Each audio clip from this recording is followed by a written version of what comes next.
3 minutes after 10 is the time, and you are listening to James O'Brien on LBC for the final time this year, live and in your living room or your car or possibly your kitchen, maybe even the bathroom, but it's probably best if we don't think about that. Shall we set ourselves one of the hardest tasks of the year by way of a sort of valedictory nod? Would it be possible, do you think, to have a conversation about what is sort of officially termed as the Israel-Gaza war, confined only to people who are not heavily invested in either territory? I don't know if you can say side, because the war is, ostensibly against Hamas, and I have no desire whatsoever to speak to anybody ever who would describe themselves as being on the side of Hamas. But the Palestinian people, everyone should be on their side, including Israelis, to be honest with you. So that's why the word war sometimes doesn't even seem to fit the circumstances.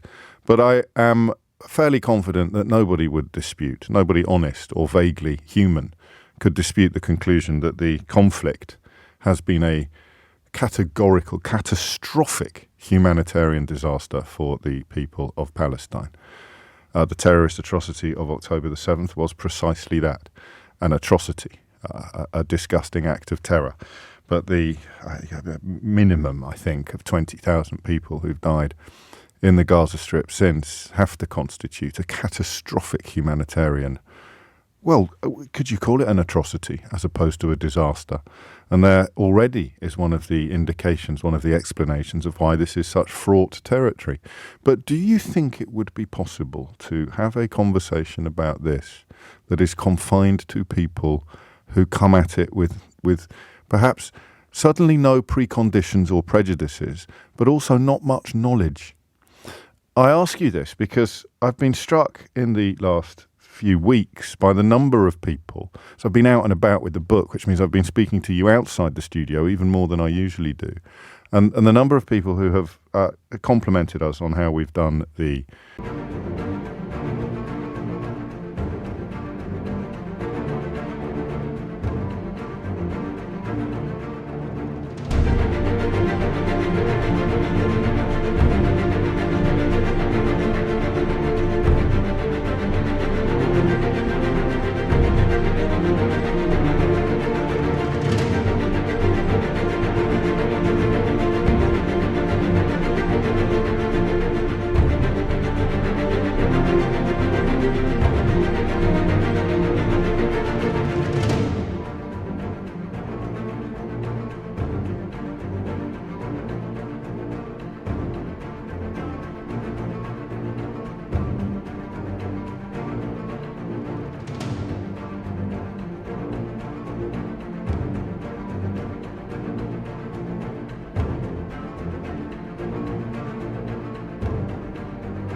issue, how we've done the subject, people from all corners of the conversation, but the number of people who've thanked me for bringing them up to speed, for actually helping them to understand the issue.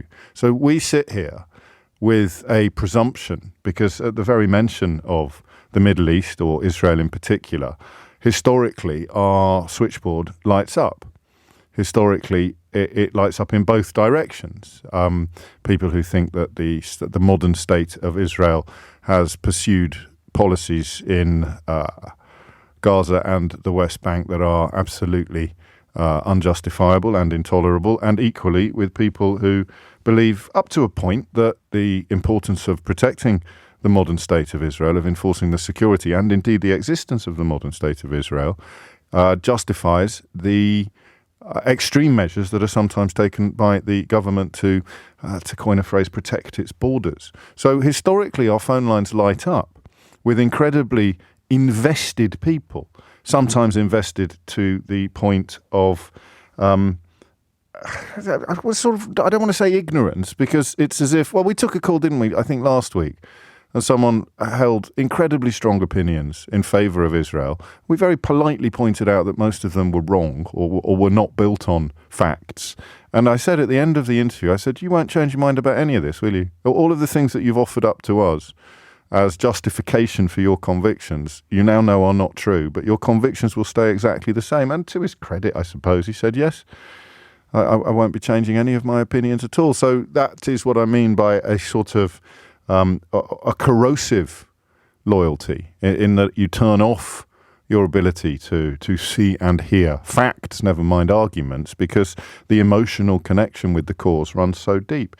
And given how many people have mentioned to me that they have no connections or affiliations with either Israel or the Palestinian people, and have had to rely upon news coverage to come to a better understanding of the issues, I wonder whether we can have a conversation that is confined to you.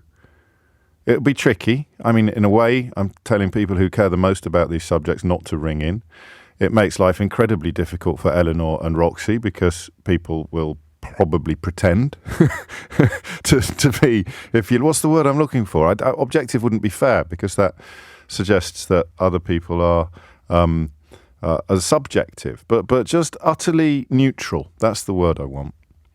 Well, it's not quite the word I want, because, as I say, everybody has to recognise that there's been a humanitarian disaster or atrocity in Gaza.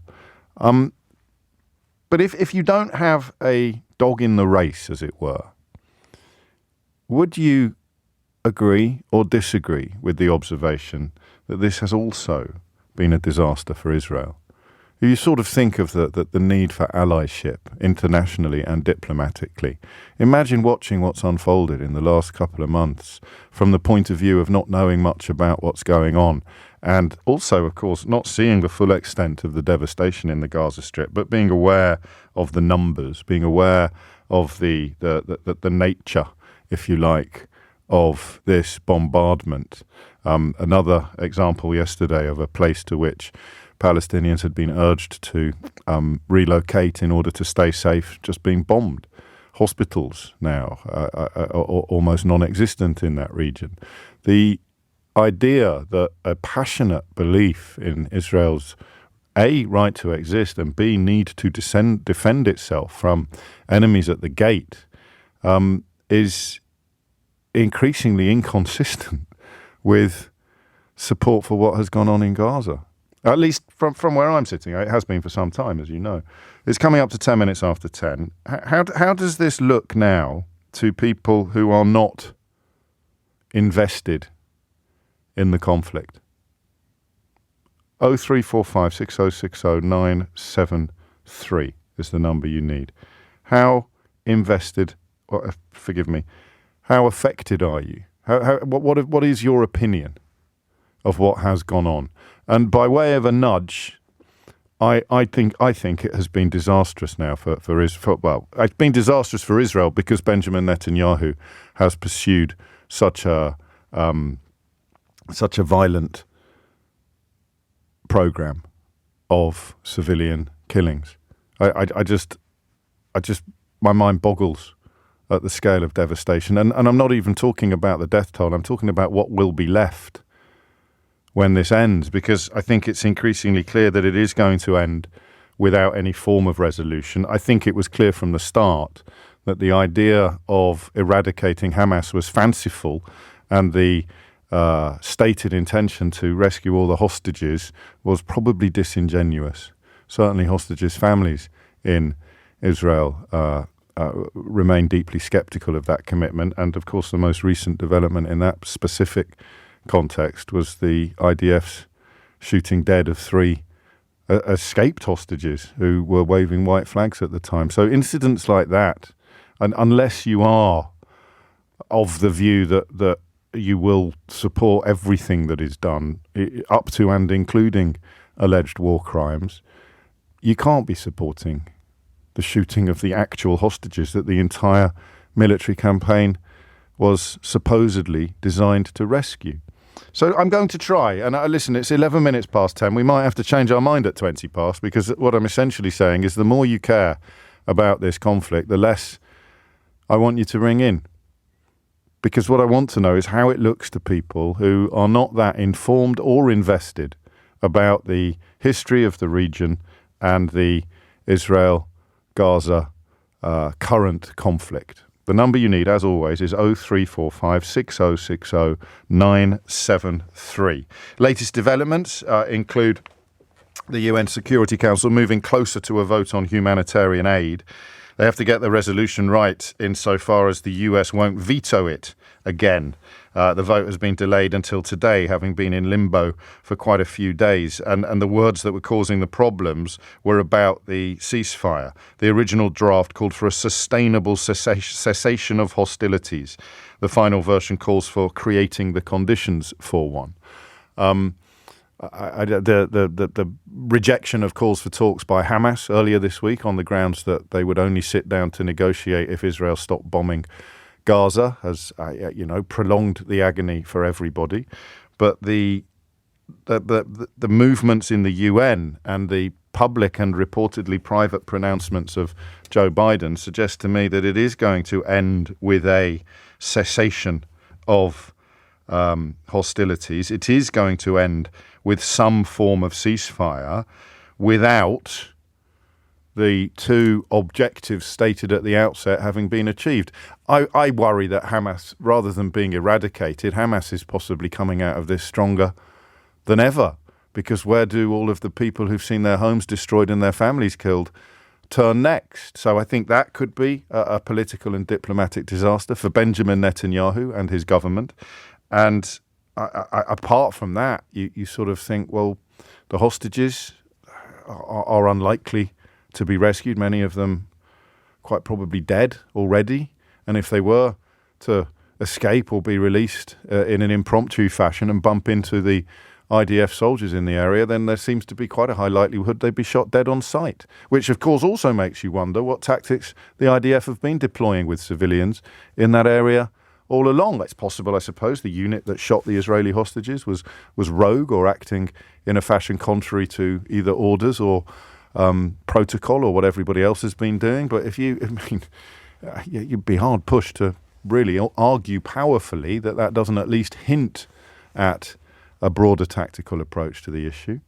So how does it look from where you are? 0345 6060 973 is the number that you need. It's coming up to 10:15. This will probably not work. I like to set myself, as you know, fairly high bars. I like to, at risk of sounding like a complete flump, I do like to try to recalibrate the parameters of phone-in radio on occasion.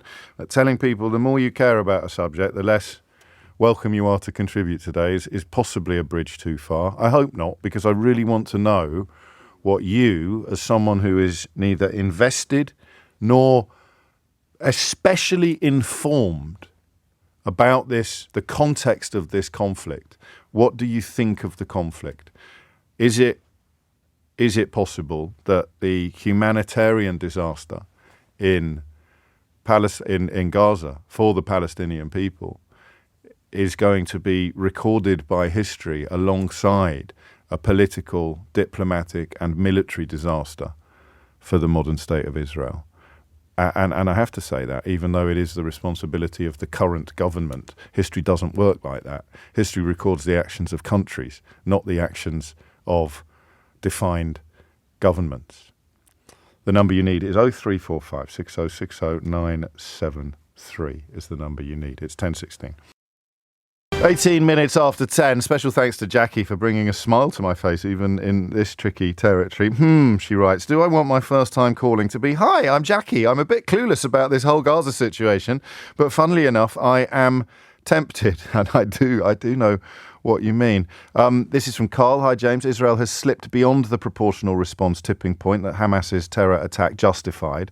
The court of public opinion, this is Carl's view, remember, is now switched to the favour of the Palestinian people. Israel look like the continued aggressors now, and then some kind words about me for the Christmas period. But on the other side, I suppose, of the conversation, I don't fully understand this, but I'll read it out. James O'Brien's introduction to a phone-in on the objectivity of the Israel-Hamas conflict has in no means been objective, so anybody with no prior knowledge or siding will have his view. I think you're saying anybody objective will agree that it's been a disaster for Israel, but you don't agree that it's been a disaster for Israel, which I think, unless I've misunderstood you, unintentionally proves my point. And while we're on the subject of people unintentionally proving my point, Richard's been in touch to say another Jew-hating show. So the suggestion that killing tens of thousands of innocent Palestinian people might not make the Israeli government look good in the eyes of the world is, if you are Richard, that is Jew-hating. When the UK was sorting out ISIS and Al-Qaeda, James never mocked the UK and our brave forces about friendly fire accidents. I haven't mocked anybody.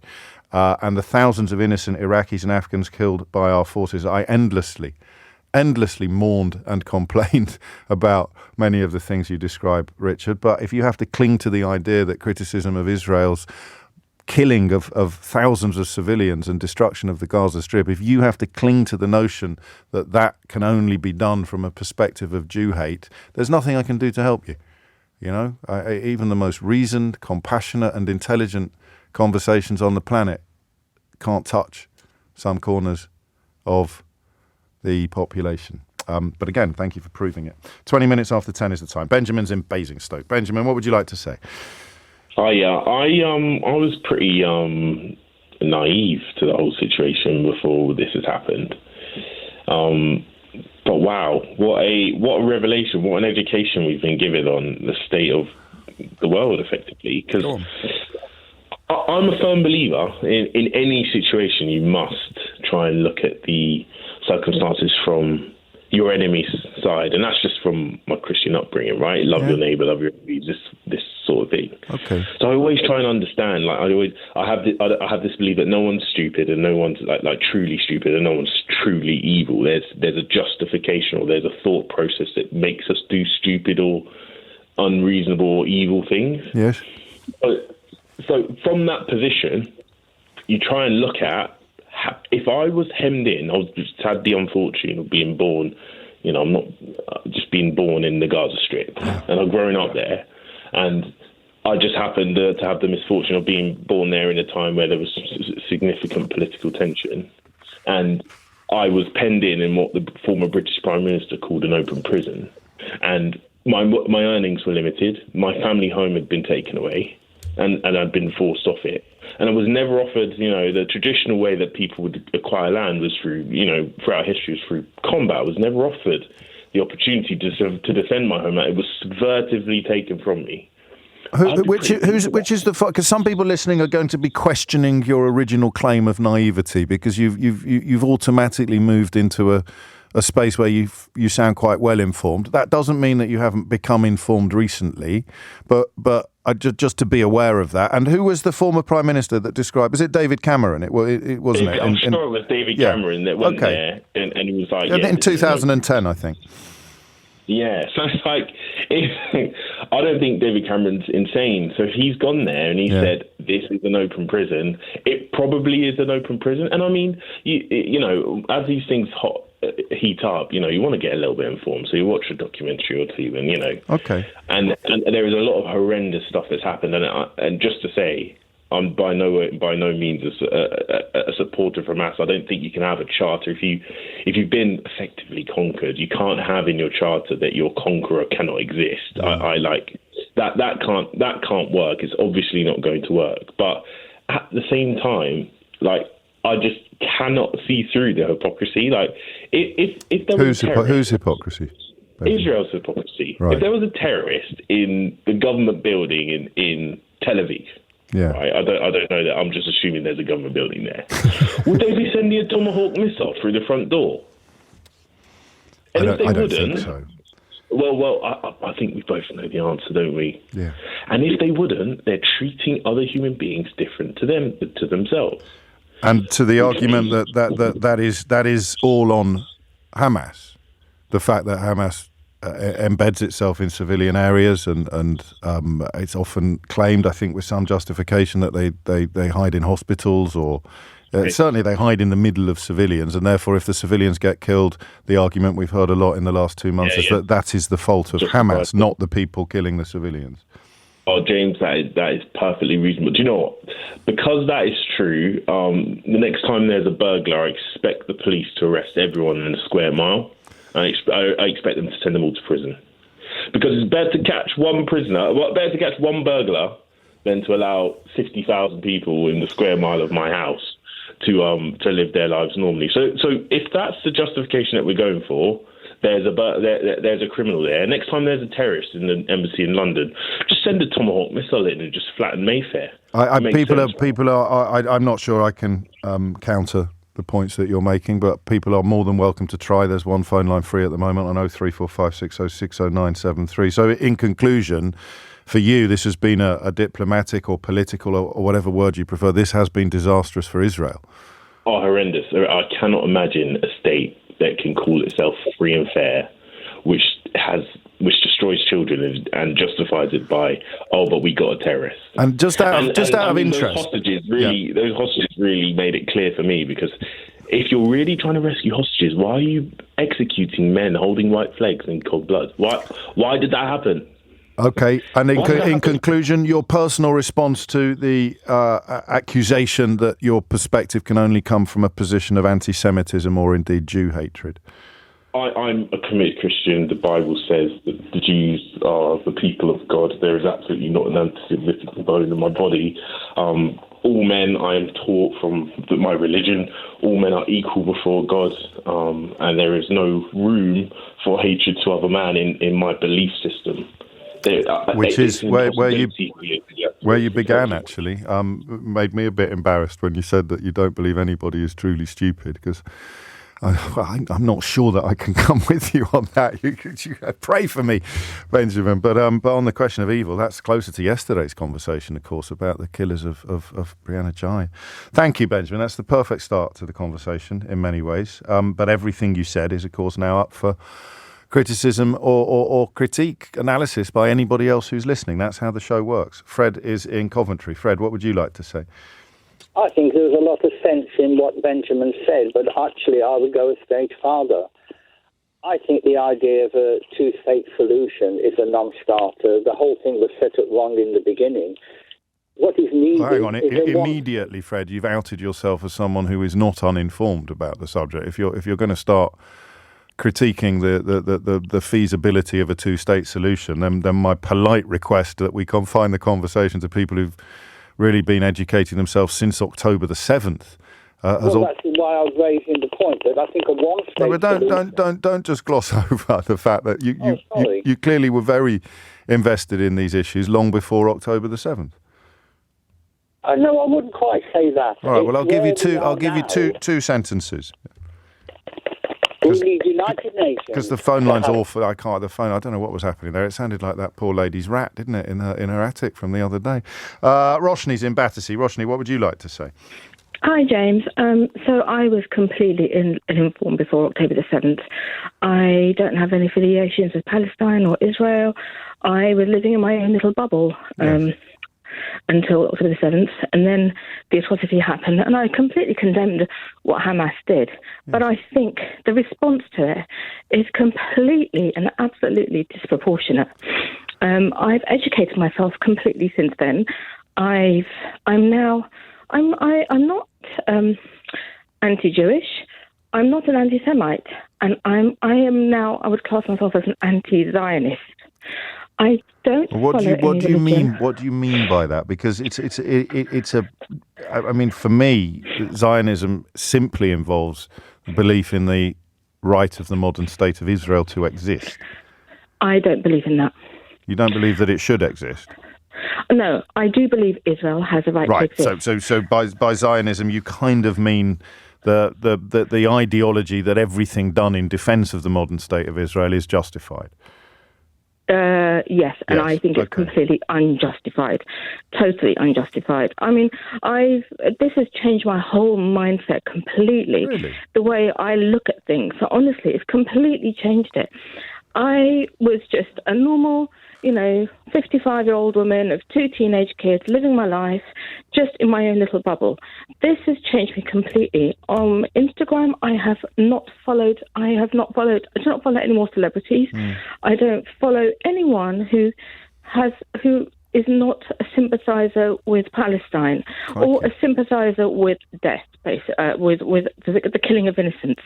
I don't follow anyone. I now don't watch the news. on telly at all. I used to watch the news all the time. And this is all since October the 7th? This is all since October the 7th. Gosh. Also with LBC, I now switch off on presenters who are just so pro-Israel. And there are a few, but you're the only one who isn't.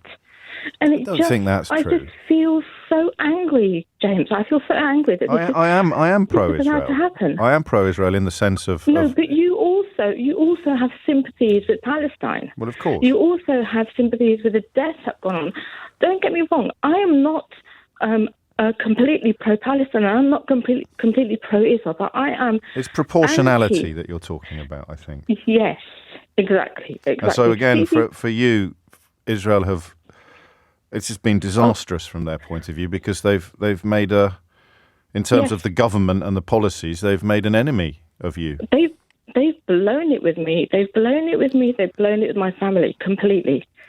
They will never. I mean, even when it comes to voting, I now, I was a Labour voter, but now with Keir Starmer on board, I don't think I will ever vote Labour. So they've lost that vote as well. So just calling for, I mean, you could move to Scotland and vote for the SNP, I suppose, but in terms of you want a senior politician or political leaders to be offering full-throated support to calls for an immediate ceasefire. Yes, exactly. That's exactly what I want. I want a call for a ceasefire, and I want the deaths to stop.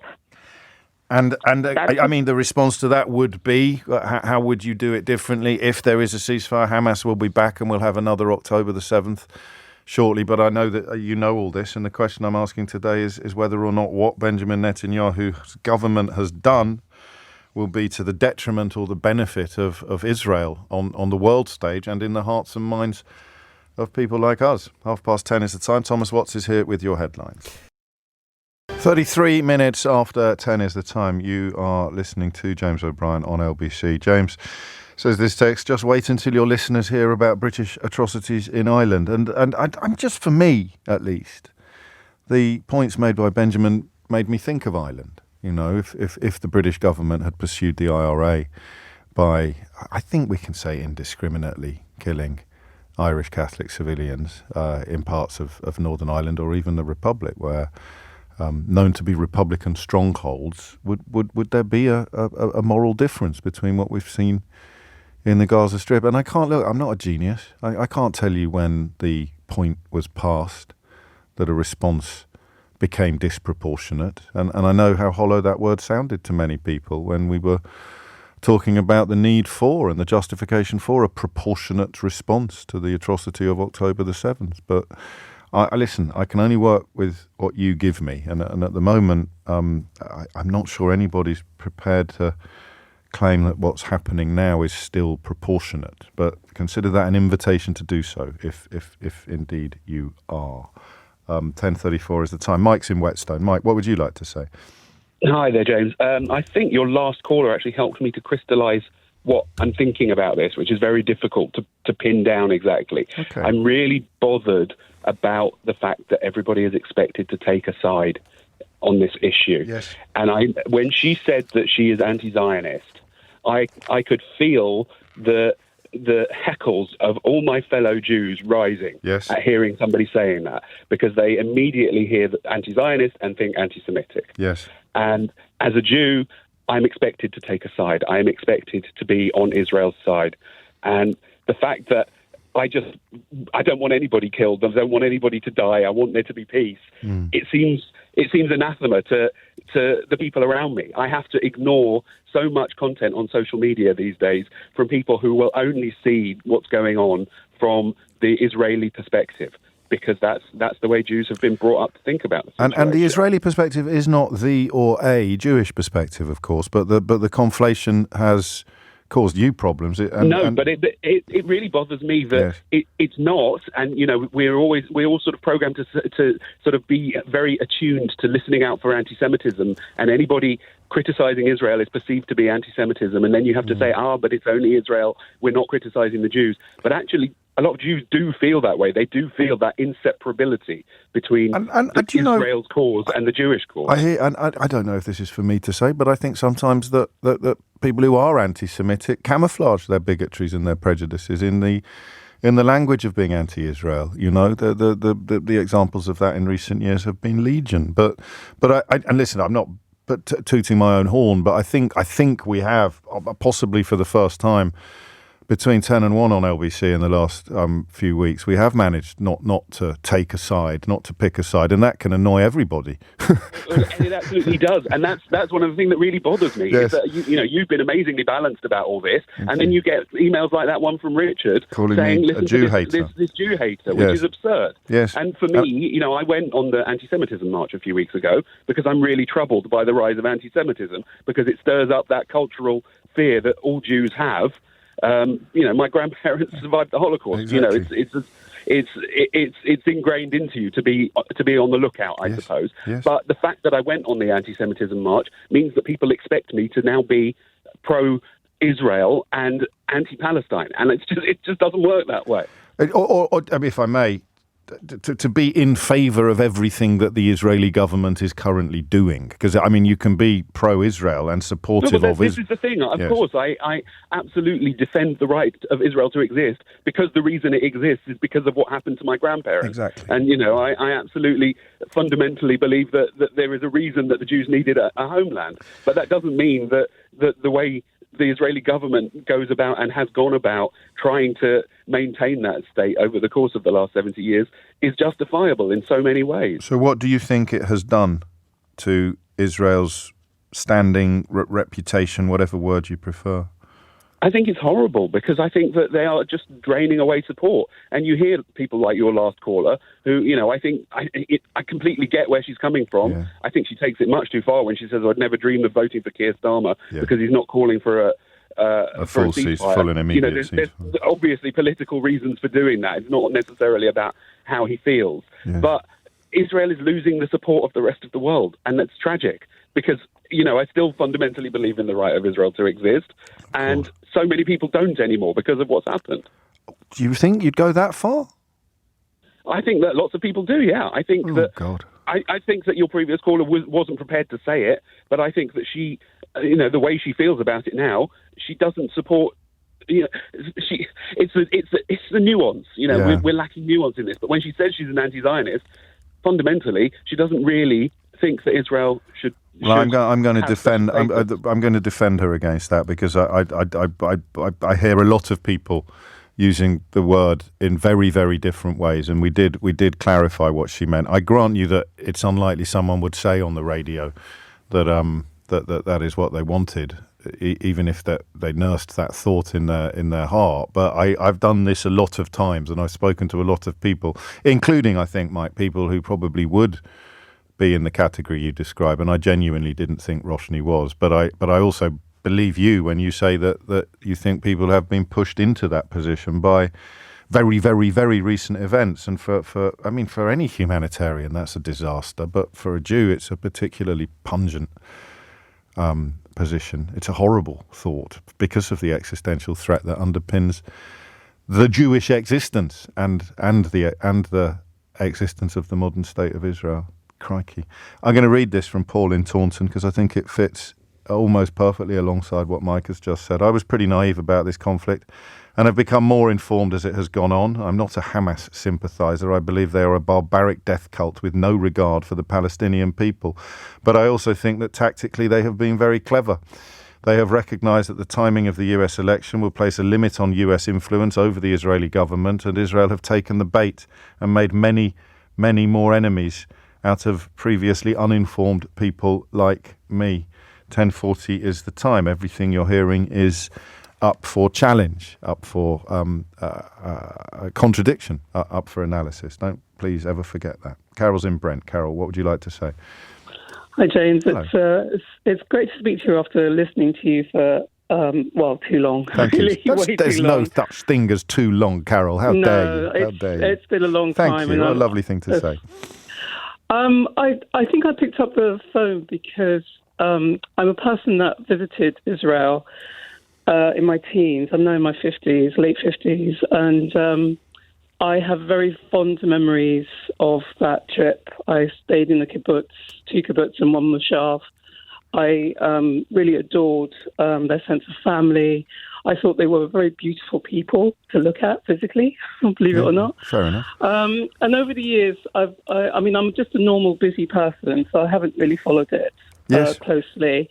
The only thing I've really noticed, as I was saying to your researcher, is that whenever the wars come along, there always seems to be an awful lot more Palestinian dead compared to Israeli dead. But I picked up the phone today because I listened to a little bit of the reports. I mean, I find it just horrific. Yeah. And it was an LBC reporter just talking very briefly before I switched off the radio of a child who'd lost both of their limbs. And because there's no infrastructure, the infrastructure is breaking down, there were maggots crawling out of her wounds. And it was, my father died 2 years ago. I'm sorry. And I had this, just listening to that brief report, I had this visceral, physical, it's just the idea of a military operation on top of the breakdown of infrastructure around hospitals and people getting food and water and hygiene. Oh my God, it is just so appalling. It's so appalling. I put myself in the position of challenging what you say, using what I imagine others would. I've heard people say, well, what would you do differently? Which I grant you is a fairly facile position in the context of morality, or remind you that in war, innocent people die, even especially in grim and heartbreaking circumstances that you describe. James, I might have to come off the phone because I just find it so awful to deal with. But the only thing I would say, really from my memories of my trip to Israel when I was 18, 19, is that I just have higher expectations of the Israelis.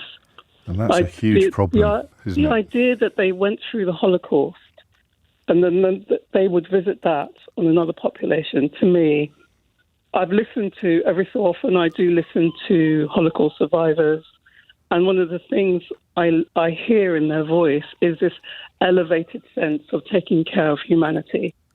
And I don't see that in the actions of the Israeli government at the moment. And I'm grateful to you for specifying at the end there the Israeli government, because although history records the actions of nations, they are driven by governments. They are driven by individuals. And in this case, it is Benjamin Netanyahu.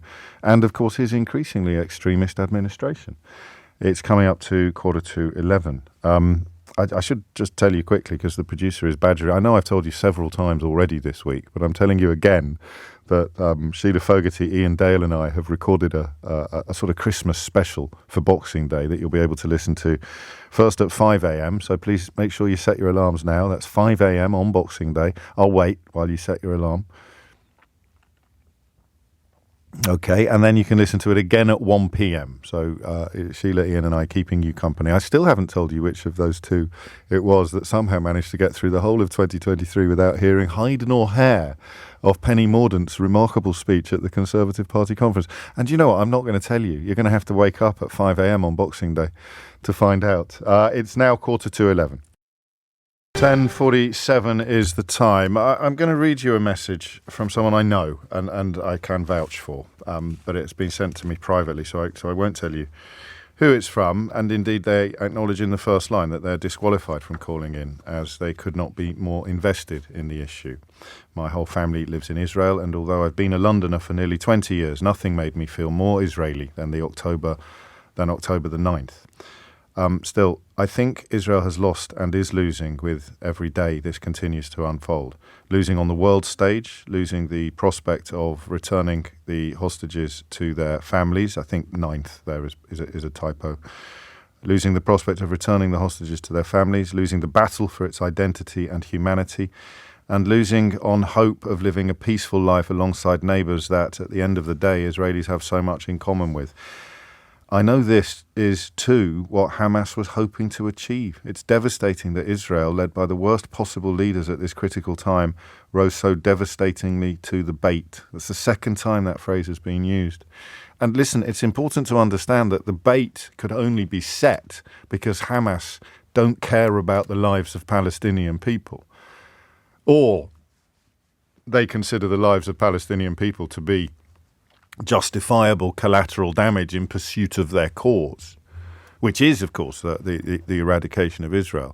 So that's why I found Mike's comments about the horror of feeling that you have to take a side so powerful and so moving. And it's why this message affects me so deeply, because it's true, I think, that the bait has been taken by Benjamin Netanyahu and the Israeli government. But the bait could only be set by people who don't care about how many Palestinians die. So the tragedy for the Palestinian people is that the Israeli government doesn't care how many Palestinians die, and Hamas don't care how many Palestinian civilians die.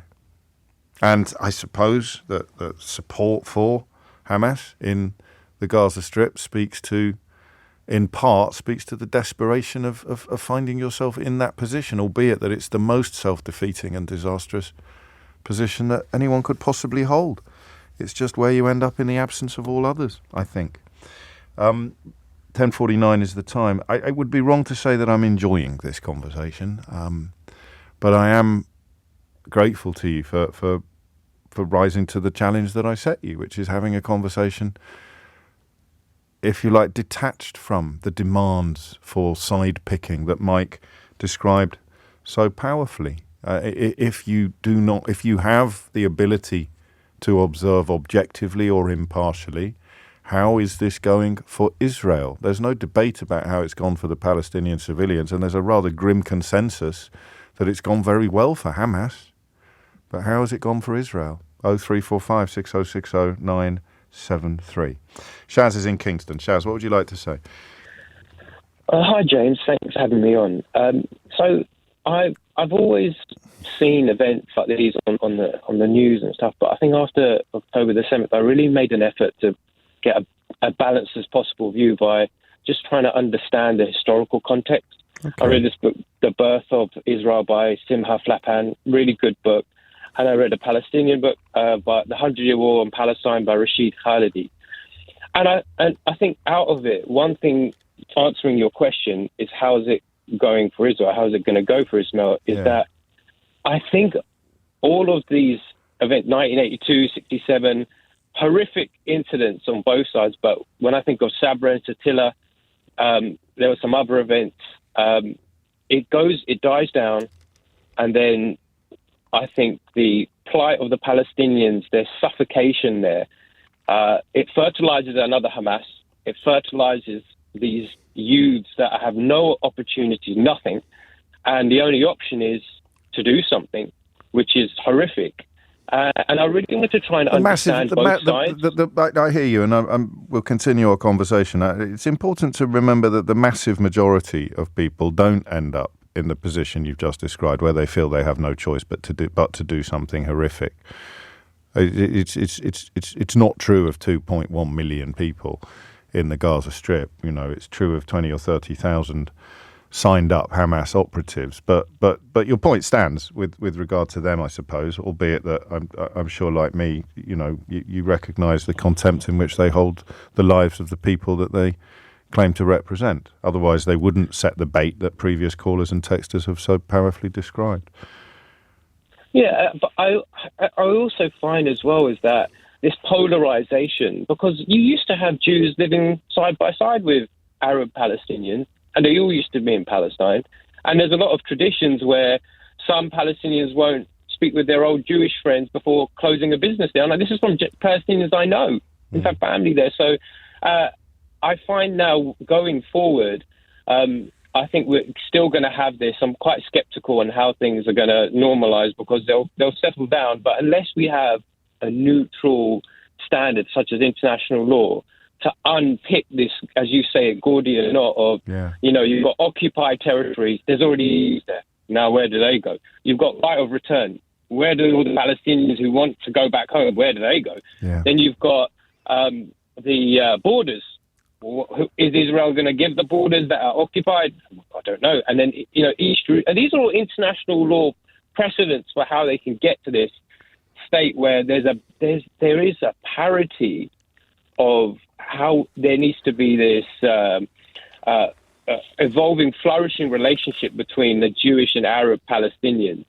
And is it one thing? I don't know. It's very complicated. But there has to be a neutral and standard, which is either it's international law or a neutral body that can and that has to be robustly imposed. So I think, reading between the lines of what you're saying, you and I think I feel the same, that both the people in Gaza and increasingly the people in Israel have been catastrophically let down by their leaders. Yeah, absolutely. I mean, the PLO, they had so much infighting, and that's what I've read. They had poor leadership.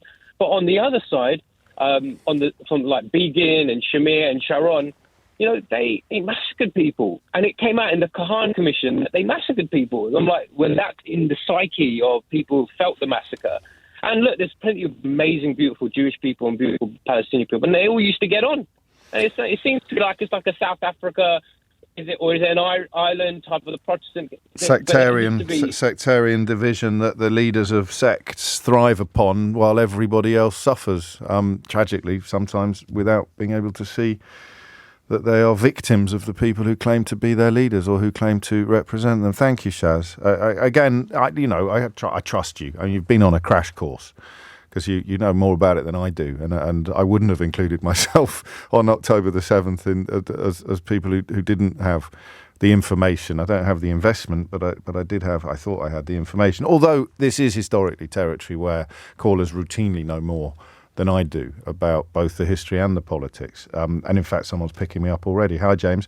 What is the evidence of support for Hamas in Gaza? I thought I'd seen some polling, but I'll read out this message. They were voted in on a platform of being moderate, replacing an incumbent party largely seen as corrupt and incompetent back in 2008 or thereabouts. Gaza's now mostly younger people who didn't, of course, vote for Hamas. I think it's important to point that out. As far as I can see, those poor people in Gaza didn't want any of this.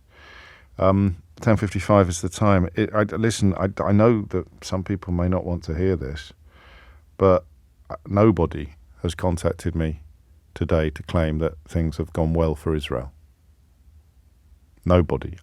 You can call me a Jew hater if you want. That's absolutely fine. I think you're mad. But nobody claiming that this is good for the Israeli government or, by association, the Israeli people. And that breaks my heart. Michael's in Newcastle. Michael, what would you like to say? I'm another person who had absolutely no real investment in the topic beforehand. I'd seen the odd documentary through the years, like Louis Theroux on the West Bank, but yes. I'd seen it, but never really gone any further. I'd obviously known that the Middle East had its troubles in the past. Yeah, of course. But I would say before the October 7th attack, I had, maybe on October the 1st, I'd literally just finished reading Yuval Noah Harari's last book, the 21 Lessons of the 21st Century, whatever it's called. Yeah. And the end of that book was basically saying terrorism comes from a place of weakness and only works when the powerful overreact. Good Lord. So I just finished reading that book by, obviously, a prominent Israeli author. And then October the 7th happened, and I just remember thinking to myself, don't fall into that trap. And then they categorically did. Of a massive overreaction. Yep. Yeah. And crikey, that's really poignant, Michael, isn't it? That you sort of closed the book and then watched Harari's warning unfold in real time. Exactly. Yeah. And it's the fact that as a people, as a world, when we know this, it's not something new, if you know what I mean. We as the Western nations, we know when an overreaction does that it doesn't. Was there a tipping point? I feel that's a really facile question, but we all use the word proportionate, and we all feel now that it has become disproportionate. And I remember pushing callers who were adamant that whatever Israel did would be justified, and I'd push them to provide a number that would be too many. And I don't, in retrospect, think that was the wrong thing to do. But I don't know where that number was. Did it become too many at 10,000 dead? Or is it not even the dead? It's the devastation. It's the thought of what happens next. Was there a tipping point for you where you thought that has now moved from reaction to overreaction? It's a funny one. I can't actually remember the point myself, to be honest. No, nor can I. I just remember listening to yourself. Really, like I got most informed by yourself over the weeks after the attack. And I remember just thinking, cutting off water and fuel. It just seems disproportionate, as you say, without any real or without any compelling or substantive account of how they thought, the people doing the things you described thought that it was going to end. Michael, thank you. I haven't read that book. I read his previous one, but it's on my list. And I have to add something really quite uncomfortable at the end of this hour, which is, as Michael's just reminded us, the importance of information and getting hold of information. And it has been rendered almost unprecedentedly difficult in the last few weeks because journalists are not really allowed into Gaza unless they are embedded with the IDF. And your loyalties are going to have to be pretty clear before you're going to get embedded with the IDF. For many journalists, I'm sure that's not fair for all of them. But by December the 20th of this year, at least 68 journalists and media workers have been killed, 61 of them Palestinian.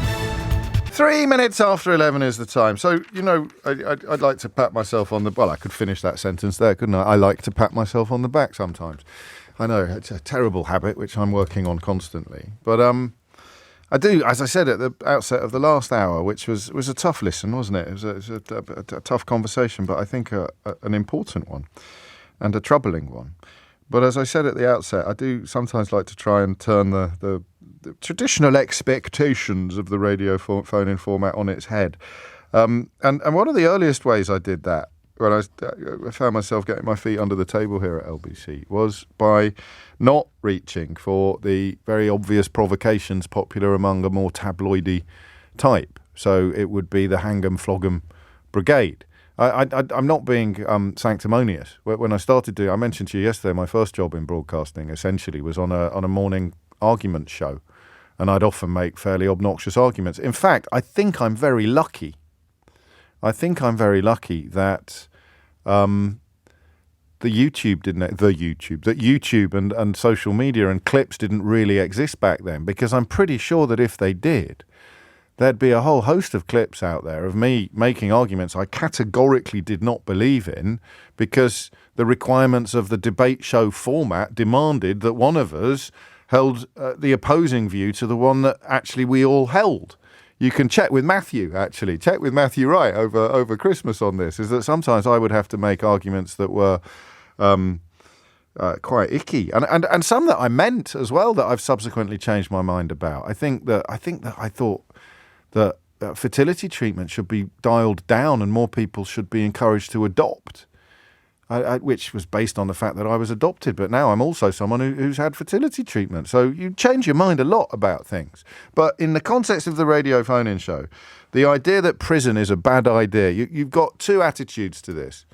I don't think you hear it much anymore, thank goodness, but it'll come back round again. Everything does. When I started doing this job, it was a popular contention among... I'm going to say very well-paid idiots.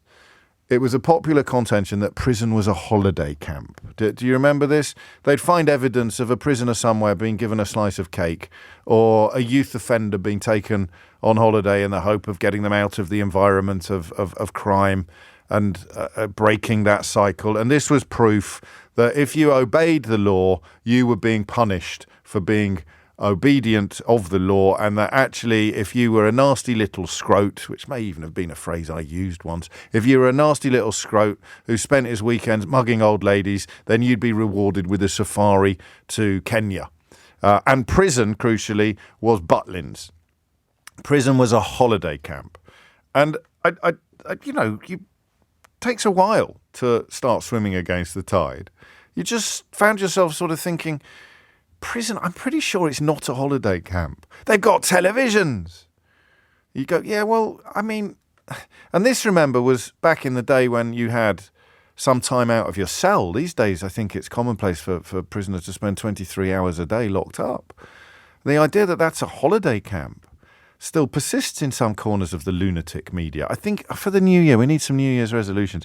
In fact, I might invite you to suggest New Year's resolutions for the show that we can pick up in 2024. You can text those. I'll lose track of it all, but you can try to text things you'd like the show to do in 2024 to 84850 if you feel so minded. I know what you're thinking. You're thinking, how can you improve on perfection?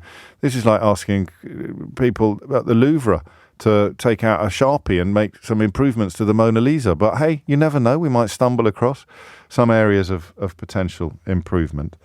But the idea that prison was a holiday camp I think that was one of the first things that I parted company with the traditional radio phone-in host on. I just thought it can't be a holiday camp. And not least because if you took 2 minutes to imagine what it would be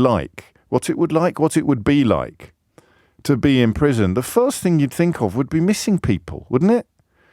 I mean, the fear of violence or sexual assault or something like that might pop into your mind, depending upon which films you'd seen most recently. But in the sort of cool space of contemplation, you just think about missing people that you love. If you are lucky enough to have people that you love in your life, and if you're not lucky enough to have people that you love in your life, then your life's already pretty bleak, and prison's only going to make it worse. So the isolation. It's why even sometimes you read about powerful people in other countries being under house arrest as if that's some sort of cushy number. And it's obviously a hell of a lot cushier than being in prison. But it's the isolation from people, or it's the being cut off from family or the outside world that constitutes the biggest part of the punishment. The privation, the emotional and social privation that constitutes the biggest part of the punishment. And then it means that when you start having these conversations in a way that isn't defined by decades-old tabloid bigotries and prejudices, you actually start finding stuff out. And what we found out was that prison doesn't work.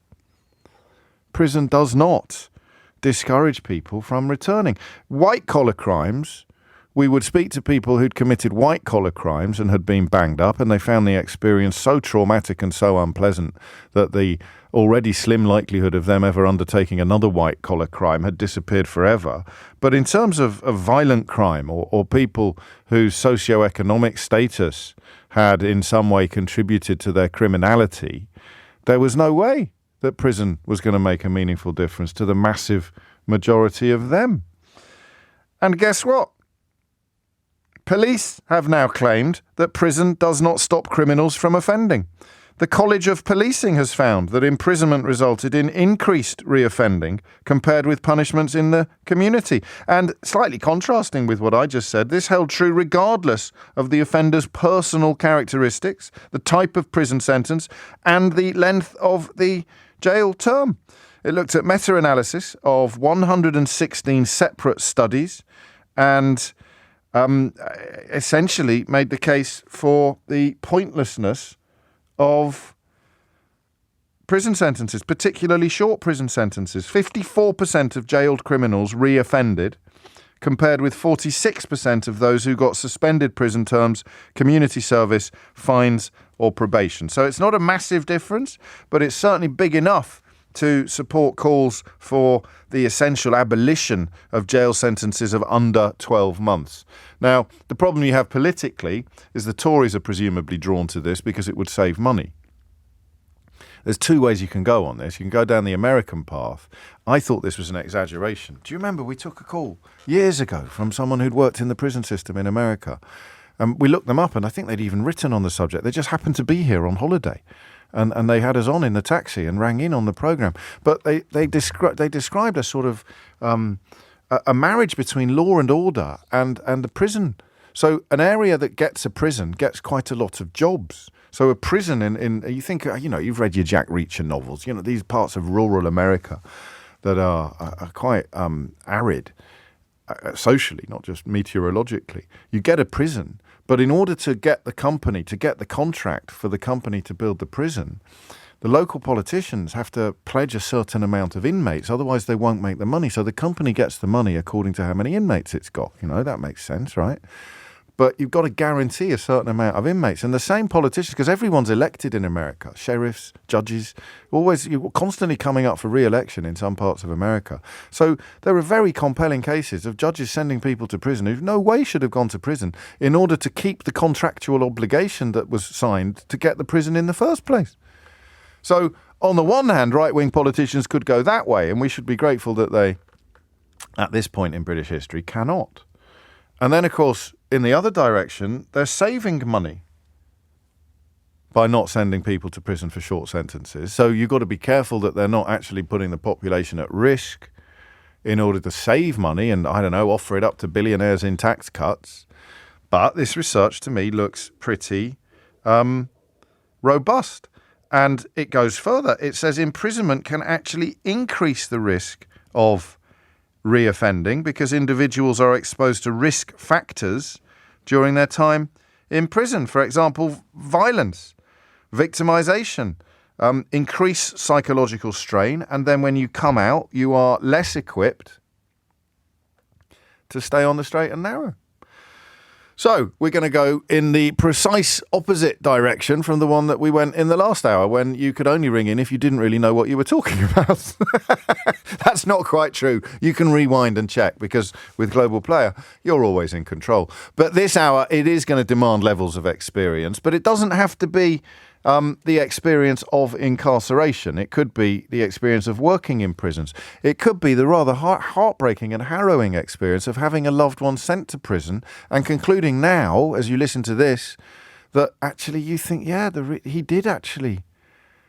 sending him to prison did make him more likely to reoffend when he got out, as opposed to what prison is supposedly in part intended to do, which is to cut the likelihood of reoffending. So drawing on what you know, for whatever reason it may be that you hold this opinion, but drawing on what you know, why do you think that sending someone to prison makes them more likely to reoffend on their release than punishing them in other ways?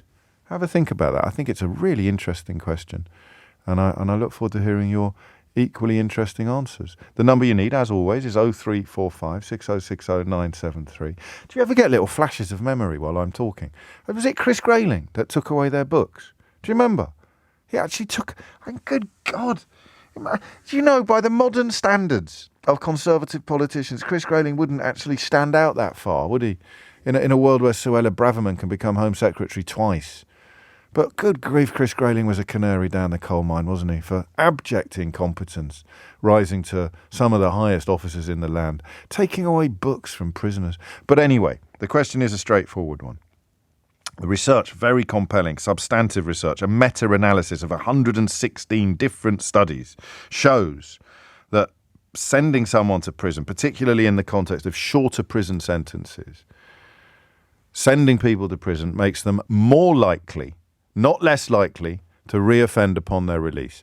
Knowing what you know, which has to be more than what I know, which is nothing, why do you think that is? 0345 6060 973. It's 11:15. 11:16 is the time. These New Year's resolution suggestions are ridiculous. I mean, if I took some of this advice, I'd have no show left. I'm certainly not going to stop plugging my own books. I probably won't write anymore for a while, so that might just come in. That might just happen organically or naturally. I quite like this. This is from Jason. How about an advisory board comprised of some of your regular listeners and contributors? We could meet in the Red Lion or the Half Moon quarterly to kick around format and content ideas. I'd quite like that idea, like sort of unpaid production team. It'd have to be the Red Lion, though, Jason, which I think is where we last saw each other, because otherwise Angus would probably have a case for unlawful discrimination. 11:17 is the time. Why does going to prison make you more likely to reoffend? Steve in Woking will kick things off. Steve, what would you like to say? Well, I don't think that's true. Oh. I think you get different categories of prisoners, Yes. sort of kind of prisoners. Professional criminals, which is occupational hazard. You get people who are addicted to sort of like drink, drugs. Yes. So, and when you go to prison, it's self-determination. I'm going to have to nudge you towards the conversation that we're actually having. I mean, the research has looked at people. It's counted cases. It's found that 54% of jailed criminals reoffended, and 46% of those handed suspended prison terms or community service, fines or probation did not. So it's a question of numbers, not opinion. If you go to prison, you are measurably more likely to offend. So why do we think that might be?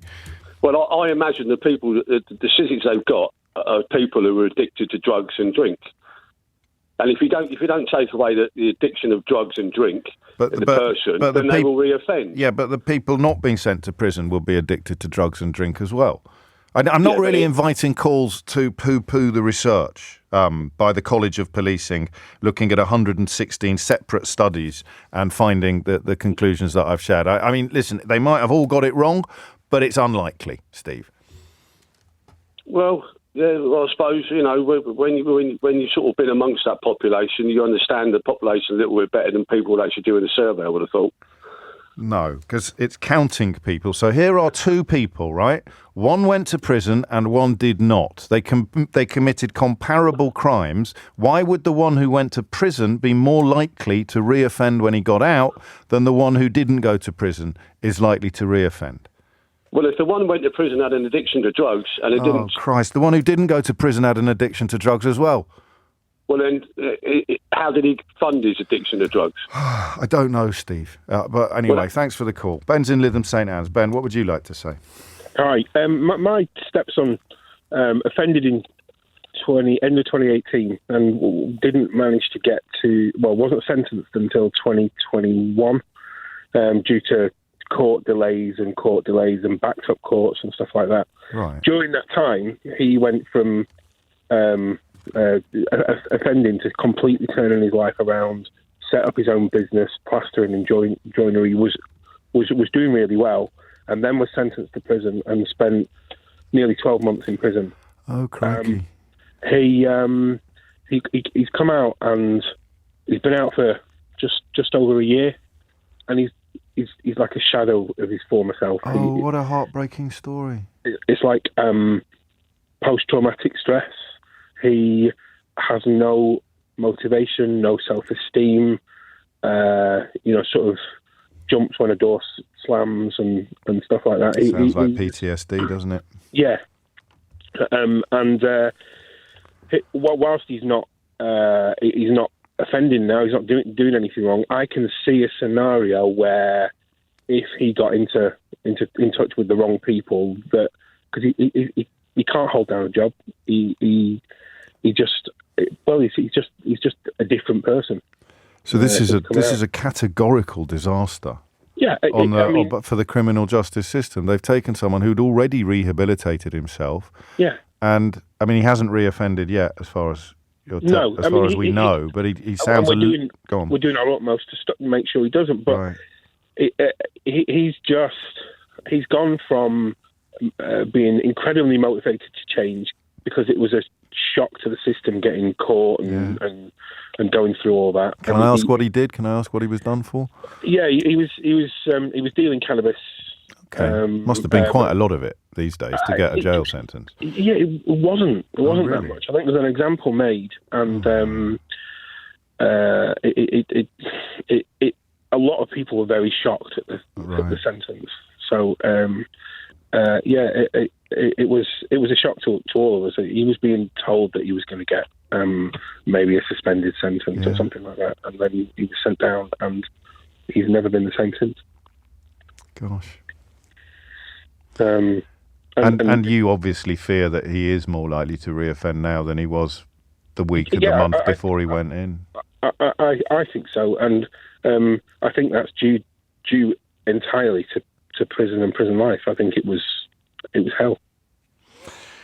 Thank you, Ben. It's a specific case, isn't it? Because of that period, that lengthy period of time, again, a consequence of cuts and austerity. If you ever hear anybody, well, the only time the Tories ever talk about courts is when they're condemning Keir Starmer for having appeared in one when he was a barrister. But the length, read The Secret Barrister on this. It is extraordinary what's been done to the criminal justice system. And even on an architectural level, some of the courts are uninhabitable, but the waiting lists are huge.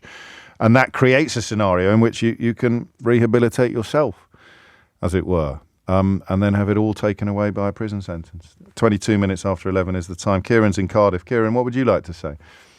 Hi, James. First-time caller, long-time listener. Welcome, mate. I think a lot of it is to do with the networking that they can get with inside the prison. Obviously, they swap ideas, advices and stuff like that. Then they get released and their money problems or their drug-related problems and stuff like that. And because they've had the advice, they go out thinking, well, if I do it this way, I'm not going to get caught. And then, what's your perspective? What's your knowledge? What are you drawing on? Well, I'm an ex-prison officer myself. No, fair enough. I just wondered. I've talked to offenders over the years, and that's pretty much down to what I can conceive to be part of the issue. It's obviously not all the issue. Yeah.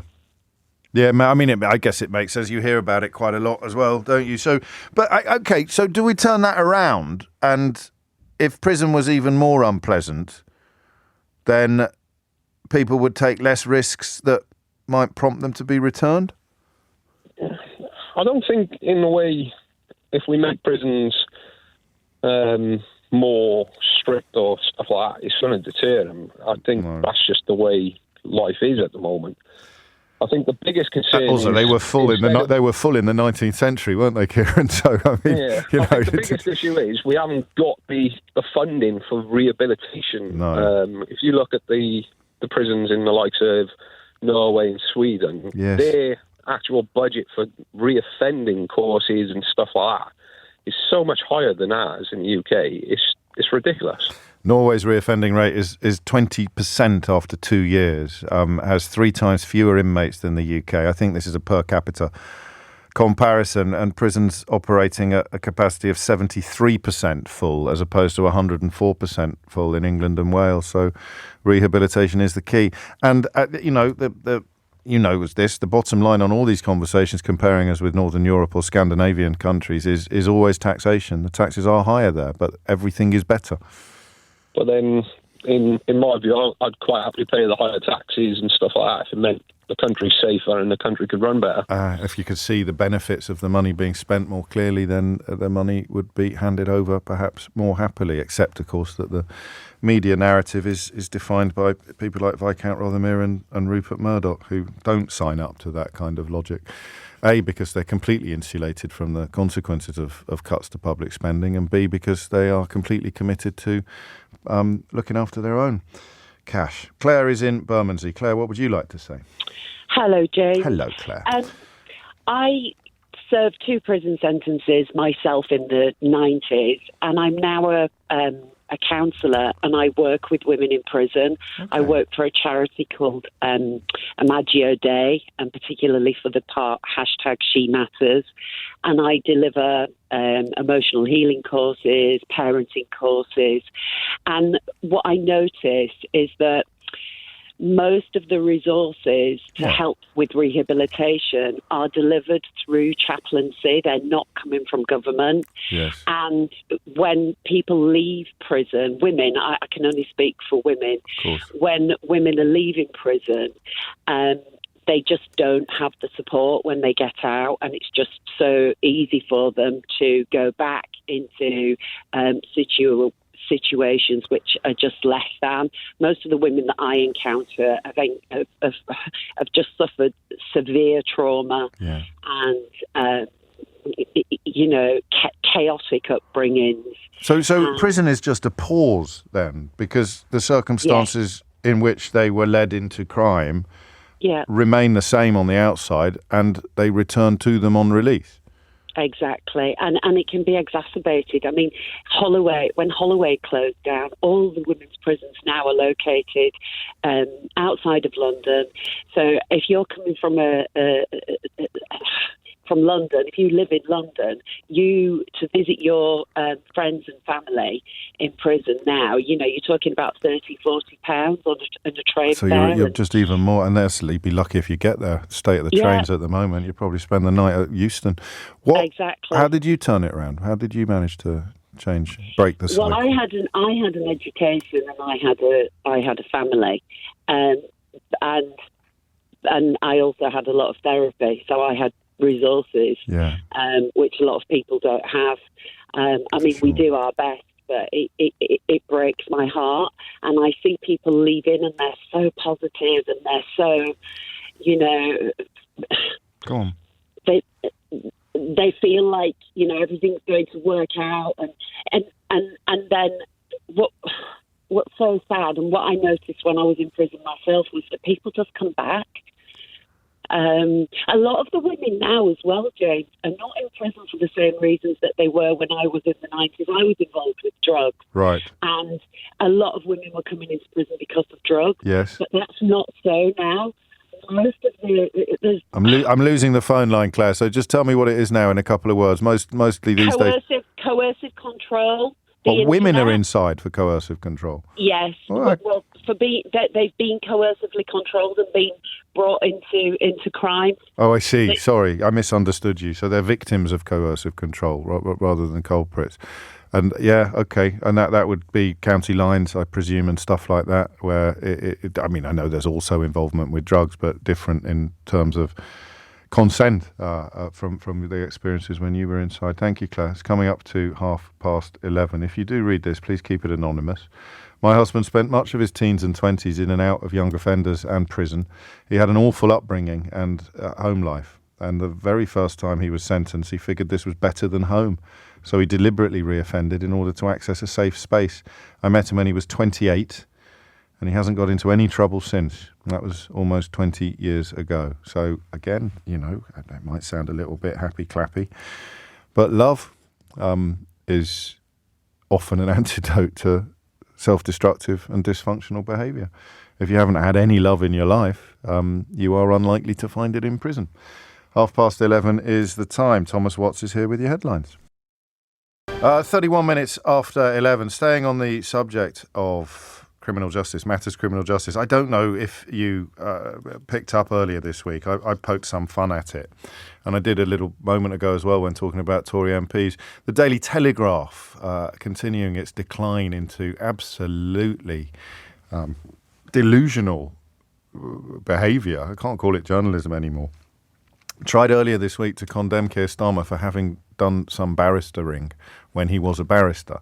And I took it upon myself because I feared that some people might have either taken the dictation from Downing Street and joined in with this ludicrous hatchet job, or, fallen for the idea that the Daily Telegraph was still some sort of trusted organ and believed that there can't be any smoke without fire. It literally condemning him, as a lawyer who rang into the programme explained. It was Adam, he didn't ring him, we booked him, Adam Wagner from Doughty Street Chambers, literally explaining that it would be like condemning Keir Starmer for having treated criminals if he was a doctor, and therefore required legally, morally, professionally to treat criminals. The chair of the Bar of England and Wales, the chair of the Bar of Northern Ireland, and the Dean of the Faculty of Advocates, which would be the Scottish equivalent, have written to the Daily Telegraph today to pick up on this. So just in case anybody is still labouring under the illusion that story should ever have seen the light of day, let alone be filed under, could this possibly be interesting or relevant? Listen to this. You report that Sir Keir Starmer, while at the bar, acted for some convicted prisoners who turned out to be entitled to be released from prison, along with the findings of a trawl of his cases. Barristers are professionally obliged to accept properly remunerated cases within their competence and for which they are available. Our code of conduct expressly prohibits a barrister from declining a case because of the barrister's opinion of the client. We call this the cab rank rule. This rule promotes access to justice and reflects the fact that the role of a lawyer is to advise and represent their client, not to judge their client. Judging is for judges or juries, not for us. The idea that barristers, or in Scotland advocates, should somehow be associated with the causes of those whom they represent is therefore misconceived. Happy to clear that up. They were back at it again this morning in the Telegraph, trying to blame Sadiq Khan for some SUVs or 4x4s not being sent to Ukraine at the request of the mayor of Kiev, Vladimir Klitschko. And of course it's turned out that actually Khan can't send anything to Kiev, even if he wanted to, because of a law that is in place. Therefore, it all hangs upon the government. But it didn't stop various media outlets from trying to malign the Mayor of London for that state of affairs. So there we go, just a little side order of criminal justice-related matters. Let's get back to the question of why prison doesn't work. Donnie is in Dunkfeld, in Perth and Kinross. Donnie, what would you like to say? Hi, James. How you doing? Very well. First time, be gentle. Of course I will. It's the only way I know. So I've worked in the criminal justice setting here in the community criminal justice team for a few years now, and I think that when somebody is before sentence, there's a criminal justice social work report, and part of that is a risk assessment that looks at what we call criminogenic needs. So that might well be if there's substance use present, it might be alcohol use, it'd be relationships, it could be what was present in their offending behaviour, etc. The reason for that is so that we can form a plan of support and work with that individual. And the sheriff then decides whether or not they're going to impose custody. If they impose a community order, in Scotland we have community payback orders. Yes. That could be a year, 2 years. Then we set in place that programme of support and work. And I think that in prison, you may well do group work, you can do some focused work in the prison environment, but the problem is that you don't get the chance to put that into practice. So, because you're living in a completely kind of false environment. Of course, it's like teaching someone to swim without ever letting them get in the water. Yeah, in the prison system, I mean, you're living by a completely different set of social rules in that kind of microcosm in the prison. And in a community-based setting, then, you go away and you try and put these new kind of strategies into place and use them, and then you come back and you meet with your social worker the next week and you have a discussion about, how you're finding these kind of new. It's all about strategising and about different problem-solving skills. You put it like that, it sounds bleeding obvious, and yet, it's still headline news when the College of Policing finds that prison increases reoffending. And the answer to the question is just you just flip around what you've just told us, don't you? If you're in prison and you're not doing any of these things, then when you get out, you're more likely to slip back into your old ways. Yeah, and I mean, if you think about what we're starting to understand and learn about trauma, and then we really start to realise just how out of kilter and out of touch the penal system is, but that's a whole other phone-in. It is a whole other phone-in, but knowing what you know and doing what you do, what advice would you give to Ben about his stepson? I don't know if you heard the call. He was...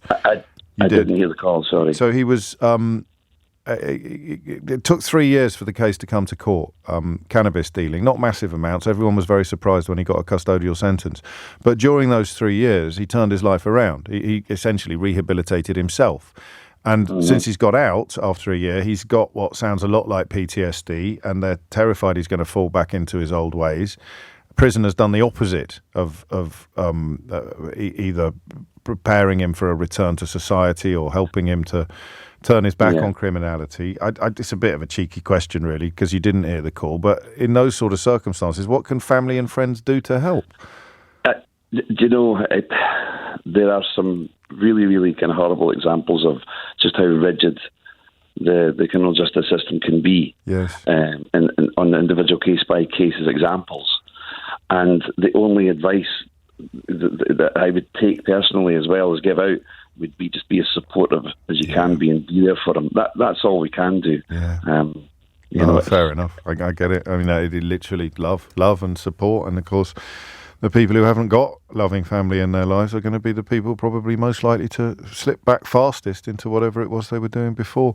Thank you, Donnie. It's 11:38. It's a PRB is in Westminster. What would you like to say?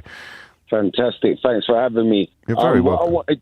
Thank you. Yeah, what I wanted to say was I've got a stepbrother, and since the age of 13, he's been reoffending, and he's spent more time in prison than he has outside in the outside world.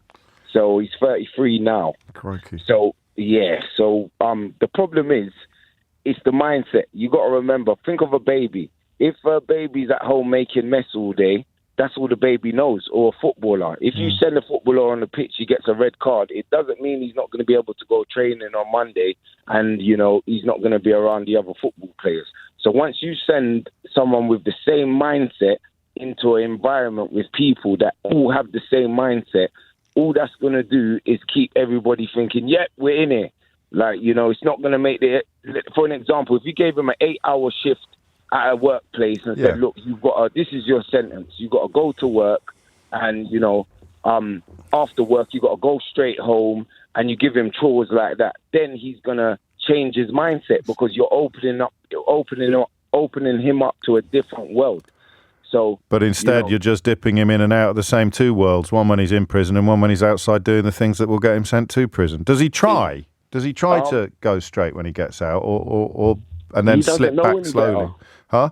He doesn't know any better, because that's why I said it's like the baby effect. A baby doesn't know until you teach them. Yeah.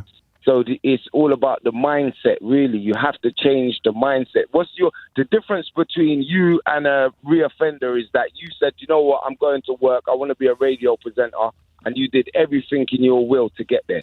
And it's the same effect with them. They say, you know what, I need to eat today. I'm going to Tesco's and I'm walking out with that sandwich. So, yeah, a sort of poverty of aspiration, really, isn't it?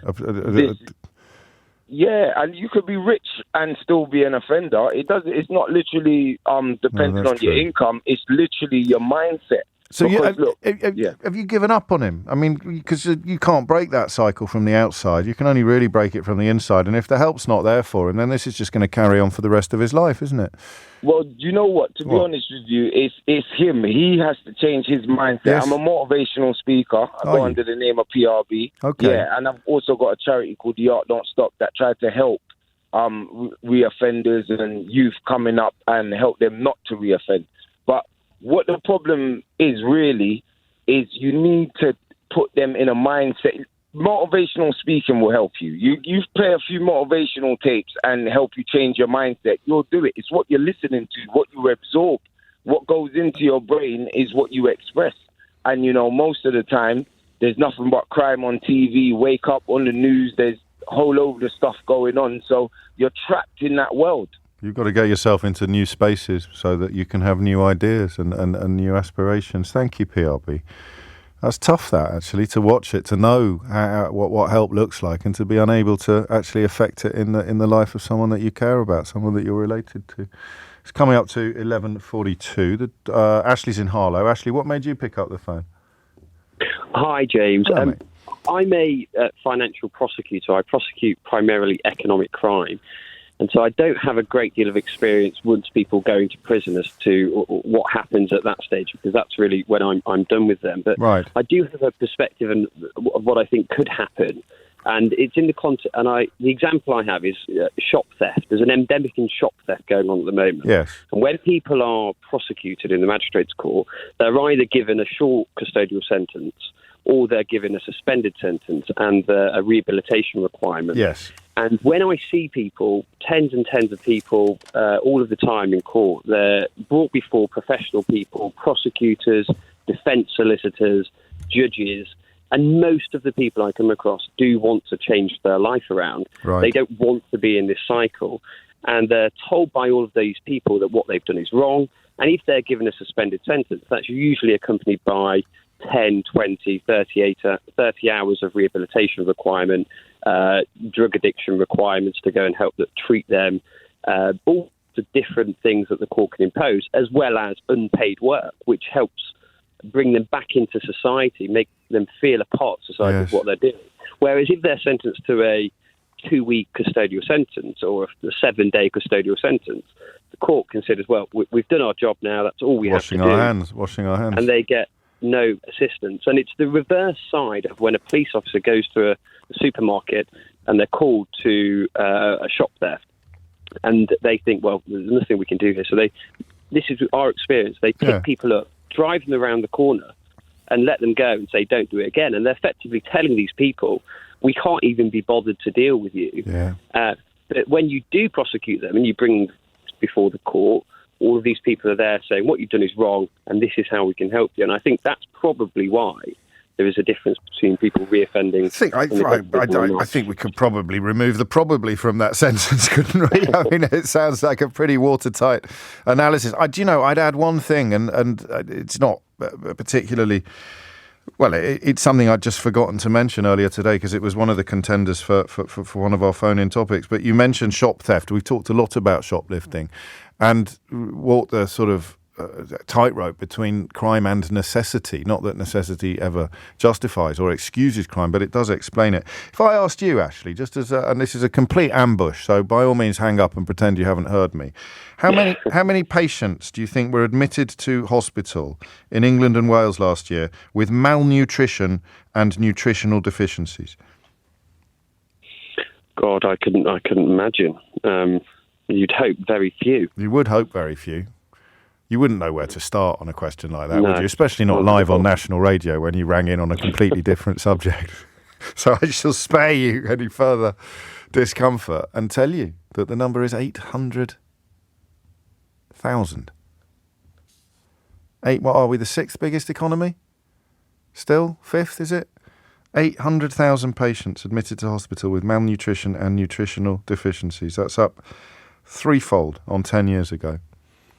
Just 10 years ago, of course, we were 3 years into austerity. That's extraordinary. And the devastating health impact of food insecurity. There'll be various reasons there. There'll be poverty and there'll be ignorance. And there may even be supply issues, as in, the increasing difficulties of getting healthier food and therefore eating unhealthy food just to feel full. But there we are. It's coming up to 11:45. An interesting little story for you next. I don't know how aware you are of the legal levers that Michelle Mone pulled in order to try to silence journalists keen to report upon her association with the company that secured a very, very lucrative PPE contract from the Conservative government, while she, of course, was a member of the House of Lords as a Conservative peer. But legal letters are threatened. I mean, legal threats are not pleasant. And she sent out quite a lot to journalists who were keen to report upon things that she has subsequently admitted were completely true. Well, one newspaper is planning to somewhat turn the tables on Michelle Mone and sue her back. We'll speak to the founder and editor-in-chief of that newspaper after this. It is 11:48 and you are listening to James O'Brien on LBC. It's a weird thing to be threatened with legal action as a journalist because you sort of have a little bit of nothing to hide, nothing to fear going on in your mind. But also, depending on the wealth and power of the people issuing the legal threats, you have that sense sometimes of being silenced despite the fact that you're fairly confident in the story that you're working on. This is something about which Matt Kelly, the founder and editor-in-chief of the New European, knows rather more than I do, because it was indeed Michelle Mone who essentially instructed solicitors to persuade you to stop reporting on her alleged, we don't have to say alleged anymore, do we? Her proven and admitted involvement in the MedPro company that received a big contract. Go on. Sorry. What's actually even more invidious is that by this time she'd run out of solicitors, is my theory. So she was sending us email threats from her personal email, Michelle @ ... And I was responding to these threats of defamation saying, well, dear Michelle, blah, blah, blah. And I would get these notes back saying, this is not Michelle, this is the in-house legal team. And I would say, what, they all share your personal email? Yes, they do. And we don't have to tell you who we are and all of this. But the nuts and bolts of it was we ran a front page with that now famous photograph of her stood on the Lady M yacht, yes, which was a yacht that Doug Barrowman, through a third company, bought about 8 months after getting 65 million quid profit from the MedPro deal. And it was also a yacht, I should say, that she had tweeted a photograph on Instagram with the caption saying, business isn't easy, but it is rewarding. Okay, so fairly confident that we could assume that this yacht had something to do with it. And the next day, so we printed the photograph under the headline, "Stop This Boat," and suggested that this was where Rishi Sunak might like to turn his attention if he wanted to clamp down on, corruption in public life. Next day, to my astonishment, get this legal letter, pre-action legal letter for defamation, withdraw all copies of the newspaper from sale, apologise publicly, take the article down online, pay us damages to a charity of our choice. Now, the problem is, I know that there's no danger of a defamation case there's no libel judge on the land who would look at that and say your reputation has been damaged by what they've done, because it's all true. But also you have implied that she owns a yacht. Yes, exactly. How is that defamatory? How's that defamatory? No. But the reality is, when we're a small independent newspaper, we haven't got an in-house legal team. Yeah. So we have to send this on to a lawyer, and we accrue thousands of pounds. And the meter starts ticking immediately. Immediately. What normally happens in organisations is that you just swallow that. Yeah. But when she came out, she did this faux documentary, and they were still moaning about this front page on this documentary. And then she did that interview with Laura Koonsberg on the BBC. To start with, I got really irritated, and then I got really, really angry. And I thought it's absolutely wrong that very wealthy people can just fire off legal letters to organisations trying to stymie honest reporting into their affairs. And the truth is, there's a bigger picture. It's not just Michelle Mone doing this. There's a pattern of people, wealthy people, just fire these letters off willy-nilly. Michelle Mone sent dozens. She even sent a letter threatening a Scottish newspaper for defamation for suggesting that she had made up that Albert Einstein used to live in her old flat in Glasgow. Albert Einstein's never lived in Glasgow. They reported that. She threatens them for defamation. So she has lost touch with reality. But I did think something has to stop here. There's got to be a penalty. Just for people not immersed in this world, often the instruction is from executives to make it go away. Yeah, right. Not to fight it or to win or to so I'll see you in court. We like the Hollywood idea of I'll see you in court. But just make it go away. Yeah. And then they start negotiating about what you will write in the paper or what you will say on air in order to ensure that the wheels of legal action stop turning. And That's right. You kind of you're pushing back against that now. Well, because we think that, and you're absolutely right. The first inclination is, oh God, this is possibly really, really expensive. Yeah.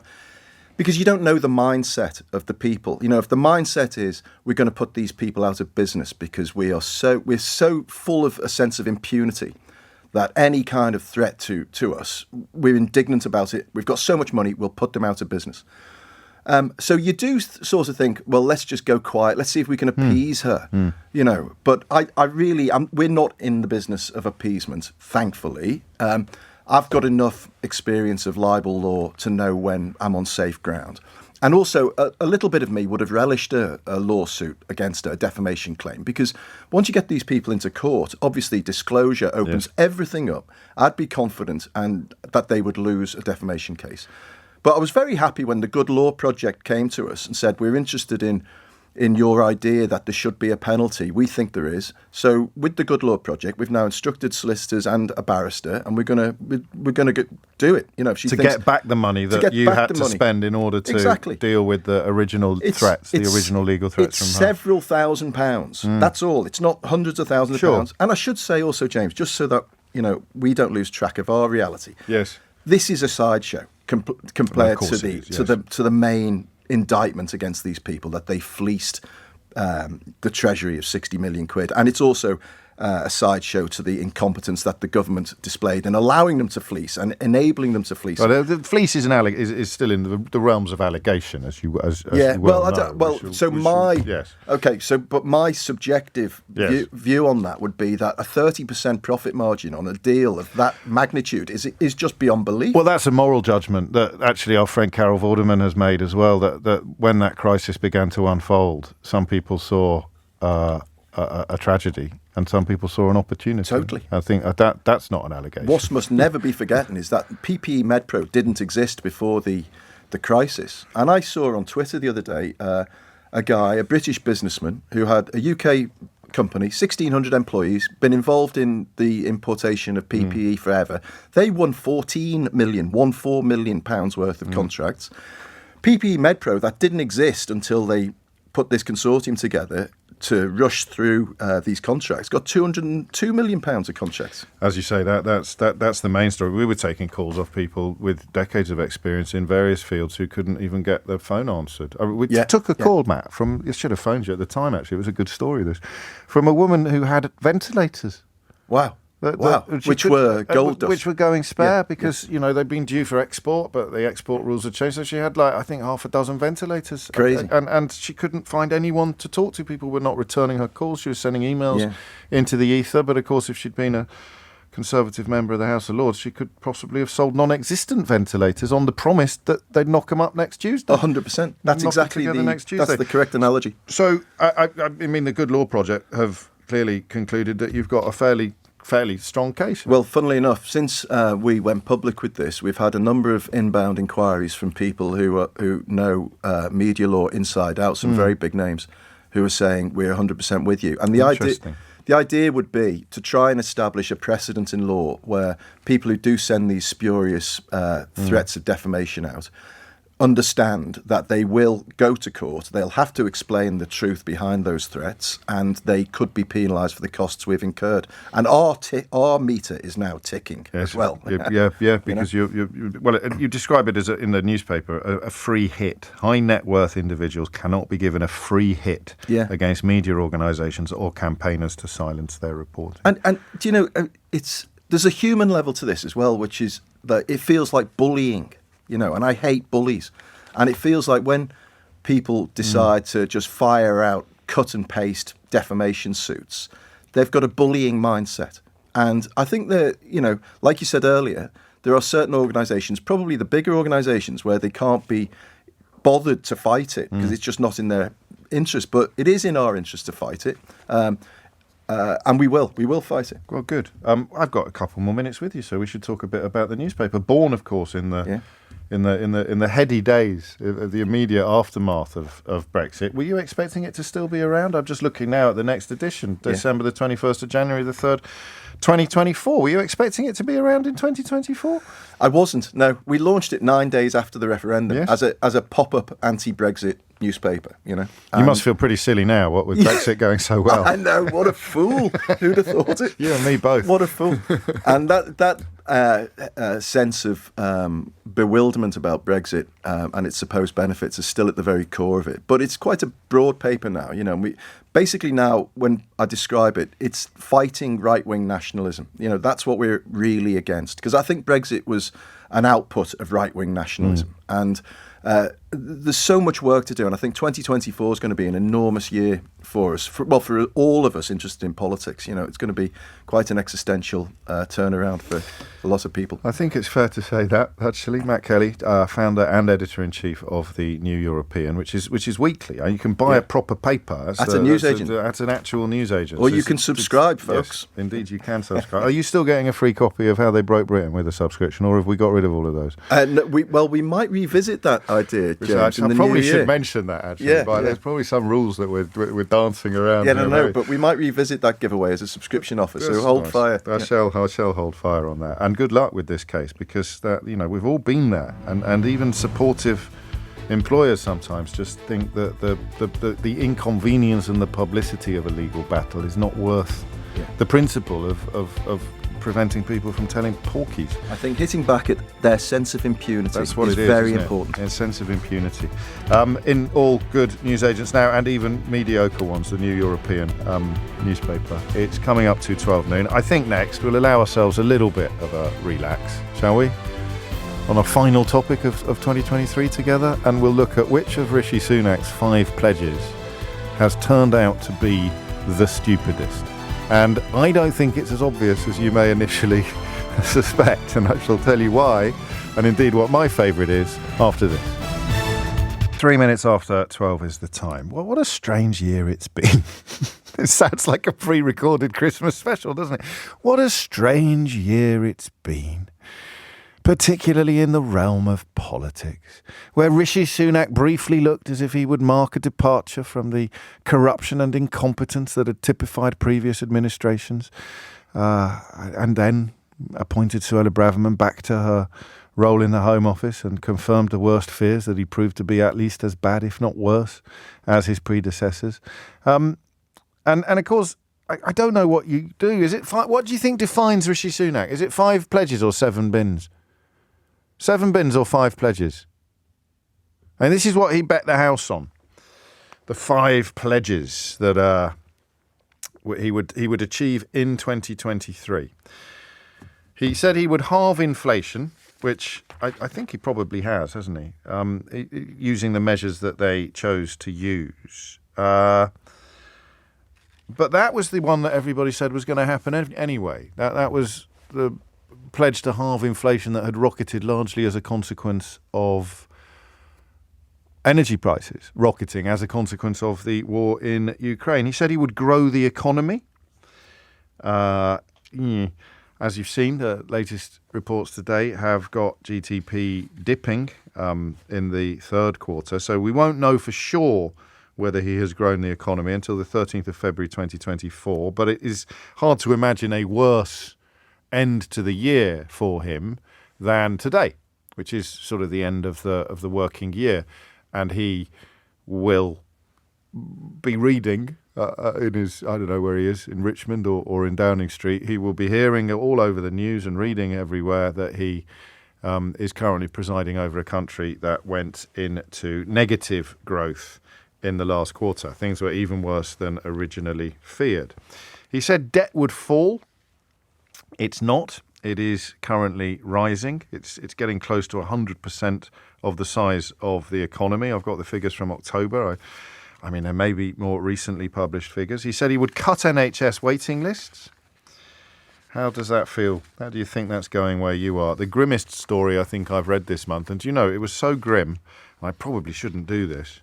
It was so grim that I think I didn't even tell you about it on air. The producer's eye was caught by this. Eleanor was quite upset by it. The idea that one of the reasons why some waiting lists might be coming down is because the people on them were now dying. They'd been on the waiting list so long. So I don't know that one has gone well, NHS waiting lists.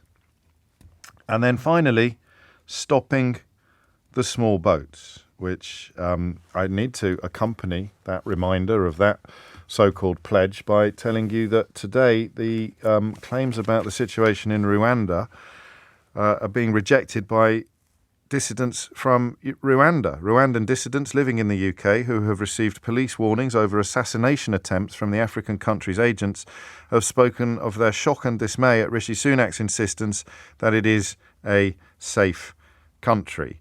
Political opponents of the Kagame regime living in London have described Sunak's claim that Rwanda is safe as unbelievable. So we put stopping the boats down there as well. So what have we got? Let's just recap on this before we get stuck in. We have got debt falling,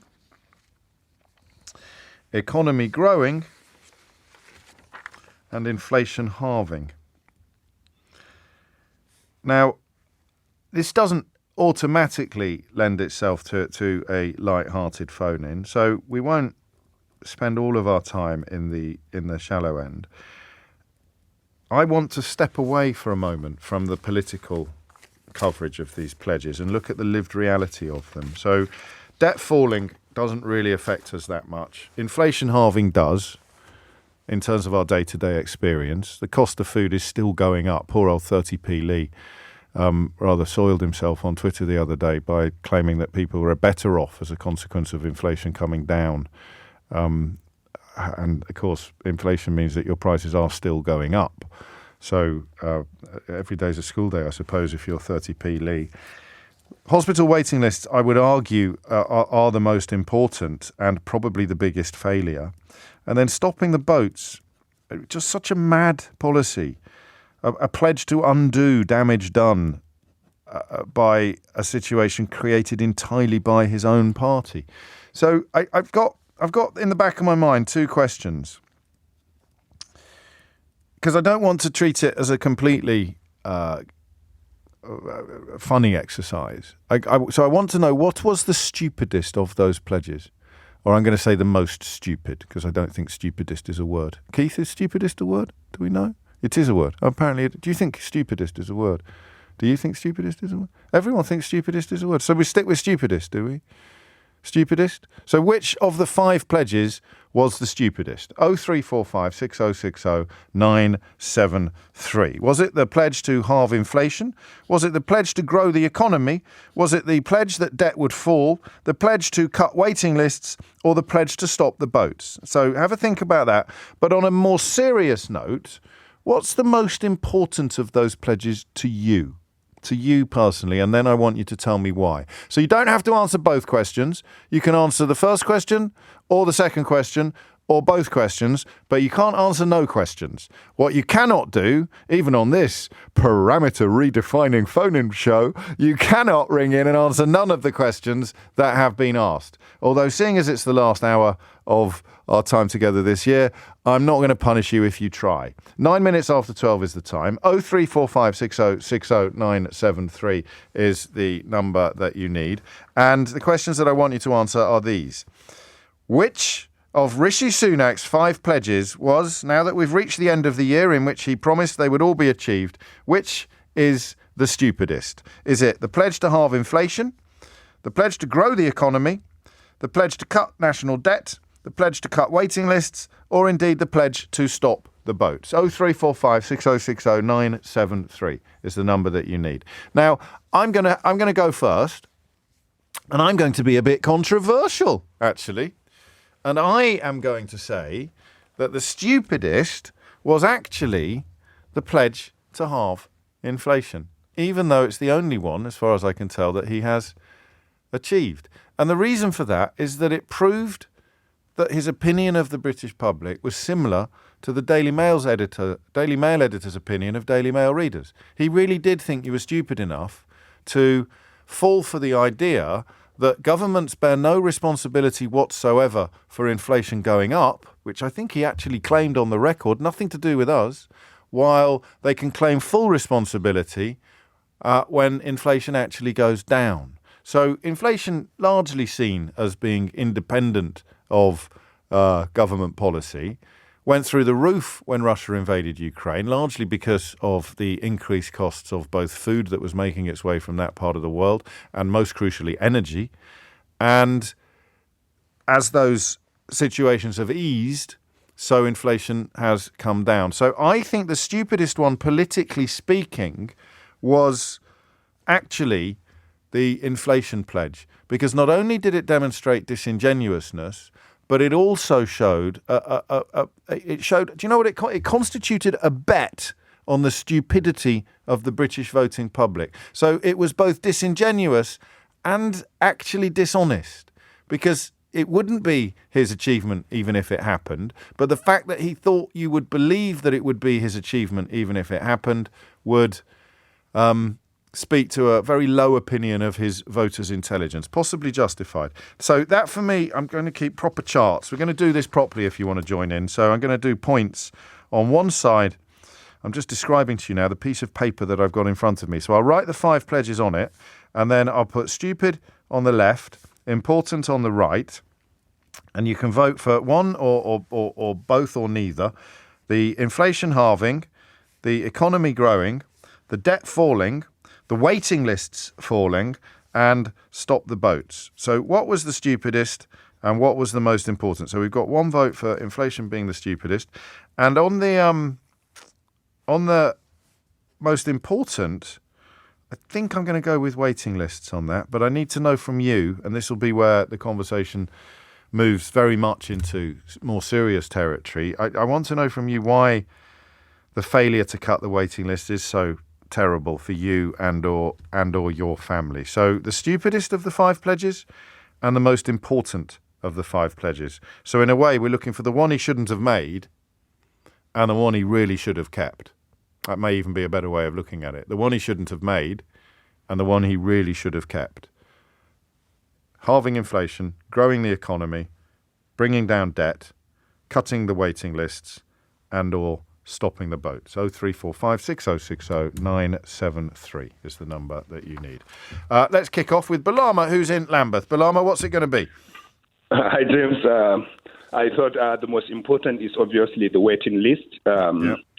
I attended a conference earlier this year at the, I'm trying to remember the name of the author, who Rodal, who wrote several books, and my children love his books. Yeah. So we went to his village, and at the conference, we were in a room of 7 in a breakout group, and 5 of us spoke about the NHS waiting list, and of the 5, 4 were on the waiting list. Good grief. And obviously, we know that the economy cannot grow when you have over 7 million people on the waiting list who cannot work. It's amazing how rarely those dots are joined, isn't it? Because they've started talking about encouraging people who are unfit to work back to work, even while they remain unfit to work, and not talking about making sure that people who are currently too unfit to work because of illness or medical need get their medical needs addressed, and then they'll be able to go back to work again.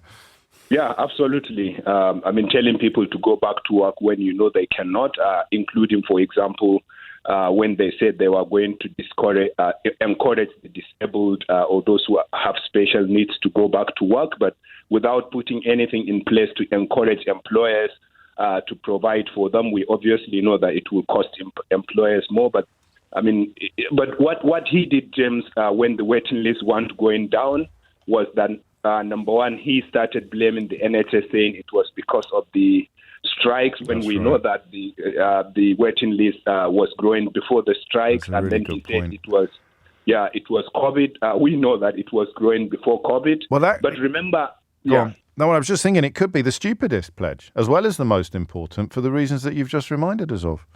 Yeah, but James, it is not the stupidest from Rishi Sunak's perspective, because when he saw that it was not going down, he walked back from the pledge. He didn't speak about it at the conference, if you remember. But the stupidest is Rwanda, because he kept taking steps that made it even more ridiculous after he made the initial pledge. He said he was going to stop the boats. They entered into the Rwanda agreement. His Home Office secretary was there saying that's the dream of her life. And then it didn't happen. They changed the law 3 times. They proposed bill 3 times. It did not work. He legislated reality to say that Rwanda was safe. I thought, James, he missed an opportunity there. If you can legislate reality and say Rwanda was safe, why don't you just go straight to the place and legislate that the small boats have stopped, even though they haven't stopped? Don't stop there, Balama. You could pass legislation to say that the waiting list has been cut, debt has fallen, the economy has grown, and inflation has disappeared entirely. Yeah, and I am doing everything, obviously, all of this because of the elections. The 2024 elections have held, and I have won. And so you can stay another 5 years. I mean, we shouldn't joke. I mean, if they can pass legislation to make an unsafe country safe, maybe they can pass legislation to say that a waiting list isn't really a waiting list. Thank you, Balama. That's 2 excellent votes. One for waiting lists being the most important. That's now up to 2. I suspect that's going to be a runaway leader. But Stop the Boats getting a vote for being the stupidest. It's your turn to vote next on 0345 60 60 973. Great stuff. It's 12:17. It is 18 minutes after 12. There were 5 pledges, all of which were supposed to be delivered by the end of this year. The year is essentially up, which has turned out to be the stupidest and which has turned out to be the most important. Halve inflation, grow the economy, cut debt, cut waiting lists, and stop the boats. And the competition is hopping up. Stan's in Overton. Are you looking out the window? No, I'm not. No, why are you there? No, I just thought that would be the Overton window, wouldn't it? What have you got for me, Stan? My vote has got to be the stupidest is to cut the waiting list. While we all knew there was an ongoing wage situation with the NHS staff, yes. And they was already on strikes. They already had planned strikes. They was already having to cancel operations. Junior doctors were, but I don't know if we knew that the nurses were actually going to join them. So it got worse, not better. Well, yes. I mean, it's to come out with that when you knew you had no intention of putting and to do anything about the wages, and obviously, and then the most important, if you're going to halve inflation, you can't do both because you haven't served one purpose. I like the way you're just laughing as you talk through this. I mean, there's not even any attempt at taking them seriously. It's just a sort of curious like an amalgam of idiocy, which he thought somehow... I can't take him serious, to be honest. But did you at the time, though? Because, I mean, for a few minutes he seemed to be quite sensible, didn't he? Well, I mean, let's put it down. I mean, he's somebody that would love to halve information, I'm sure, because it serves his purpose. He's one of the people luckily enough, and fair play to him, he's worked hard, to not have to actually worry so much about that. And the most important? Well, as I say, it's got to be the half inflation. Sorry, yes, of course. Yeah, but that's not... No, yeah, all right. I don't know if I've explained, but it's not it can't be... So it's the most important thing that needed to happen. Yeah. But it wasn't something that he could control. Well, I mean, you can't control everything, but, I mean, to pledge it, then you have to have some sort of, confidence in what you're saying. Otherwise, it's just a load of lies. Which no, you're right. Yeah, well, is it lies or is it less? Is it more? And what did he actually say at the time? The 5 pledges would deliver peace of mind, build a better future for the next generation. He told us he was going to work night and day to fulfil the promises. He also said he would detain those making illegal migrant crossings and insinuated tougher measures. So absolutely no doubt whatsoever that he was intending or promising that these things would have arrived in the United Kingdom by now. And I think it's fair to say that they haven't. I knew this wouldn't. My numbers are all over the place. You should see the state. Look at that. It looks like a drunk spider has fallen into an inkwell and then crawled across a piece of paper. As it stands, I've got waiting lists, 2 stupids and 2 importants for the waiting lists. 1 stupid for stop the boats, 1 stupid for inflation, and 1 important for halving inflation, which means that I've counted wrong already. We've only had 3 votes, and I've got 7. So I don't think anyone else... No, only Stan said that the waiting lists are important. I must have just doodled that while I was listening to him. Of course, there was another set of pledges that was issued at around the same time that Rishi Sunak issued his. Perhaps we could also double-check to see whether any of those pledges have been realised. That is my pledge. My pledges to you today are these. The sun will come up tomorrow. There'll be a full moon in the next month, possibly 2. An English team will win the FA Cup. It will rain before the next general election. And tomorrow, the Daily Mail will run an article, at least 1 article, again, I may over-deliver on this, that is critical of Harry and Meghan. And I want you to judge me according to these pledges. I want you to look at these pledges and tell me, let me get the words exactly right, they are your priorities, those are the people's priorities, and we will either have achieved them or not. It's 11 o'clock.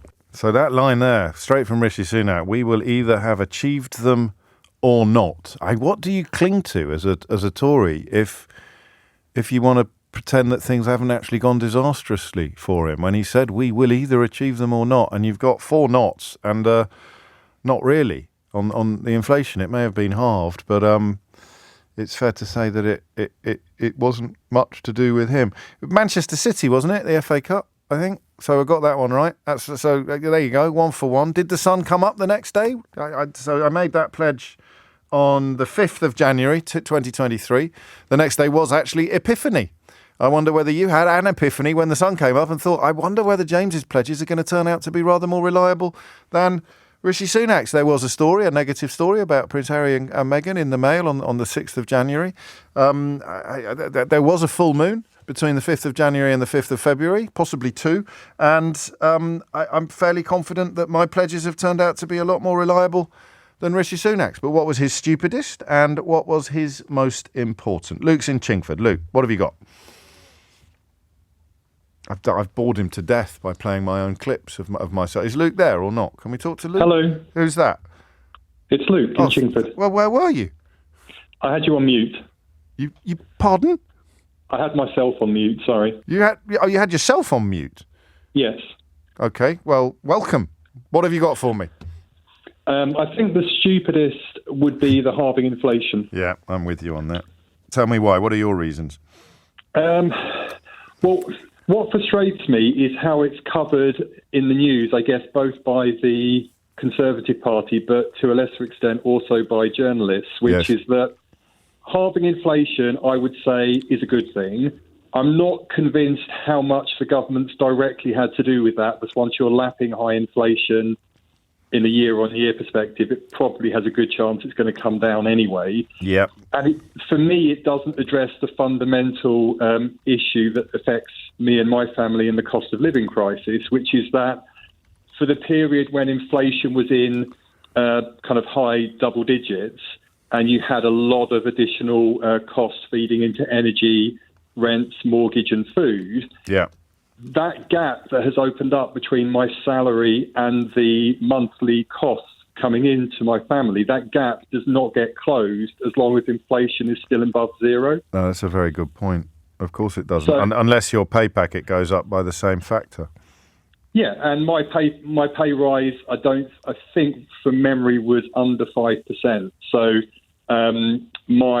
I'm paying, I think, about £300 a month extra in energy and mortgage costs compared to where I was 12, 18 months ago.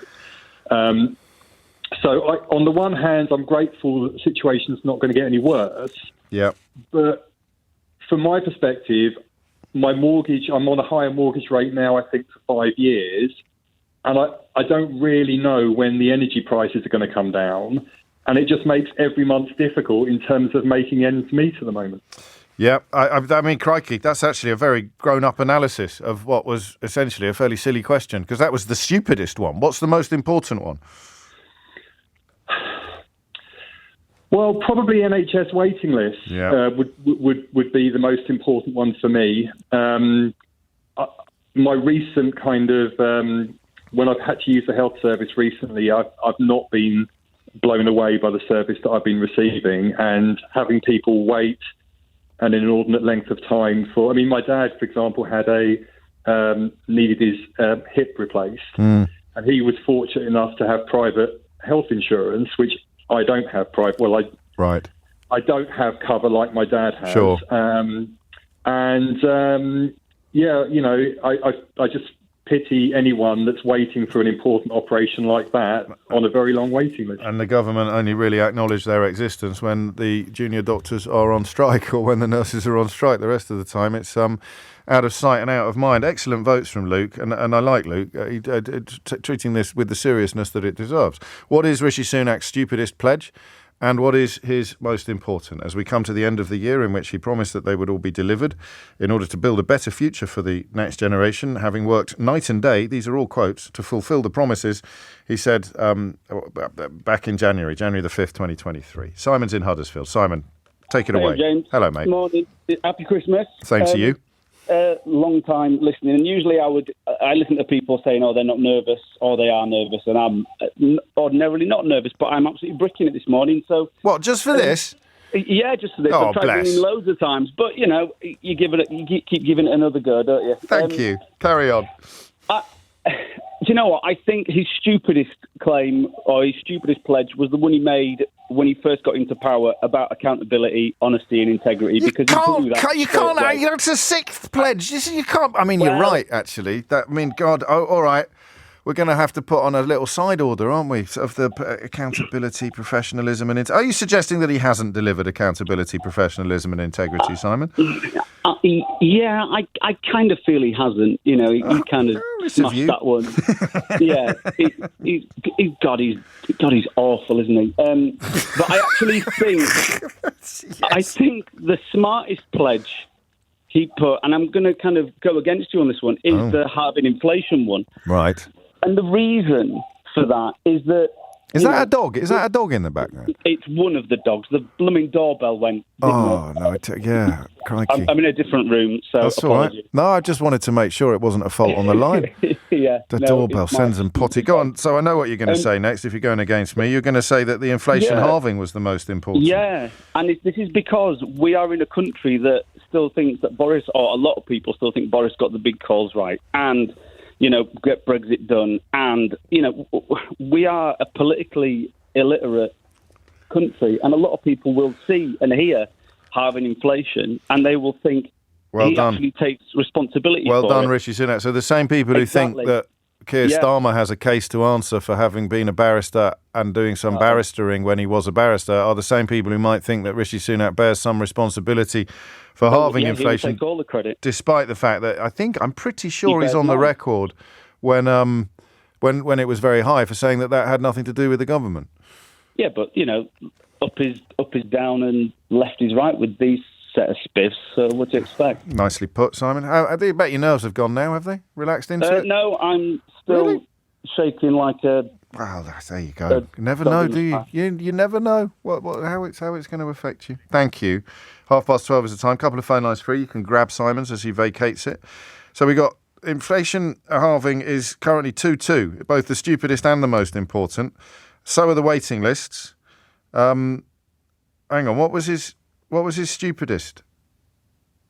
What was Simon's stupidest, Keith? Were you paying attention? Is anyone else paying attention here? Is he still there? He's gone. What? They must have stopped the... Oh, I knew this wouldn't work. Amelia Cox is here now with your headlines. 12:33, you're listening to James O'Brien on LBC, where we are trying to work out what was the stupidest and what was the most important, or perhaps importantest, of Rishi Sunak's pledges. Thankfully, Derek is paying attention. I'm not sure anybody else is, but the last caller's suggestion for the stupidest was a new pledge. It wasn't actually one of the 5 pledges. It was the first pledge that preceded the 5 pledges, and the 5 pledges, of course, preceded the 7 bins. So it goes from the first pledge, accountability, professionalism, and integrity. Actually, do you know the way to remember the order in which he said that?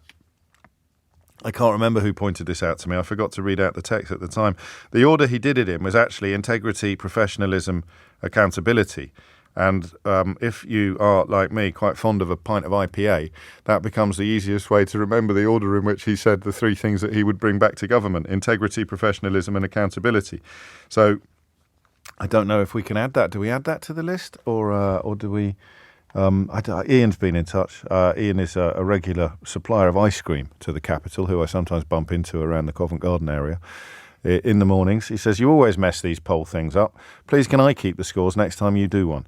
Happy Christmas, mate." Well, happy Christmas to you as well. And happy Christmas to Derek, who remembered that, I think it was Simon, was it, the last caller? His accountability and integrity, professionalism and accountability has got 1 vote now. 2 each for inflation halving and waiting lists, and 1 on the stupid column for stop the boats. Steve's in Grimsby. Steve, what have you got? Good afternoon, James. Hello, I've been wanting to speak for a long time. Finally tempted you in. Yeah, you are. Well, James, I've got so much admiration for you. I think the only error that you make is the same as mine is actually, if it is an error, is that you care. You're such a caring person, and the stuff that you talk about and the way that you analyse it is just truly amazing. Right. So the most stupidest thing was to say about inflation, because you're so right when I heard what you said maybe 5-10 minutes ago, that they'll take credit for the things when they've halved it, but they don't take credit, or they sweep under the carpet the things that pushed it there, like. You remember Liz Truss and Kwasi Kwarteng? Yes. And his wonderful attempt at trying to boost the economy, and he managed to put interest rates up by 5 or 6% in 2 months. Yeah. Genius. Yeah, absolute genius. And then in he comes. So, I think there's no doubt about that. But it's weird because the people who think it's the most important are the ones who think that either it's really important that it happens, or it's important because people will fall for it. I'm not so sure they will. I think if they were going to fall for it, they would have done by now. I don't know, James. No, I think people do fall for it. I mean, how did somebody IPA, which I thought was a fantastic analogy. You'll never forget that now, will you? You'll never forget that. It now. Now, how did somebody like that, his predecessor bar 2 with Liz Truss? How did Johnson ever get into power? Well, I've written a book about that, Steve, which you've given me a wonderful opportunity to mention. There you go. That's available in all good bookshops at the moment. Yeah. In fact, particularly... Well, I'll put it on my Christmas list. You should do, yeah. It'll be coming down your chimney on Christmas Eve. And the most important one? Personal to me, James. Yeah. Is waiting list. My wife went through cancer during lockdown. Oh, I'm sorry. But no, James, the service that she got and the compassion and care of the NHS were just amazing. And she's made a full recovery. Oh, good. What I worry about is what's going to happen for the people who are coming in, and for then to say that the waiting lists are longer because of the actions of the doctors and the specialists is just so disingenuous. It's horrible, isn't it? It's really horrible. I cannot believe how foul that is. They ought to come round and see these people. Yeah, I think you're right. At work, and the compassion and care they've got. That's brilliantly put, beautifully put. Merry Christmas to you and your wife, Steve. Thank you, James, and to you and all your family. And keep up the good work. I have to. Our kids need shoes. Thank you, Steve. That's 4 now. Waiting list. I told you they'd be runaway leaders on this, but the other it's going to be quite close for stupidest. Inflation, halving. Waiting list have got 2 stupids as well, and only 1 Stop the Boats. I thought Stop the Boats might be a contender for the stupidest, actually, but what do I know? Mark's in Mill Hill. Mark, what do you reckon?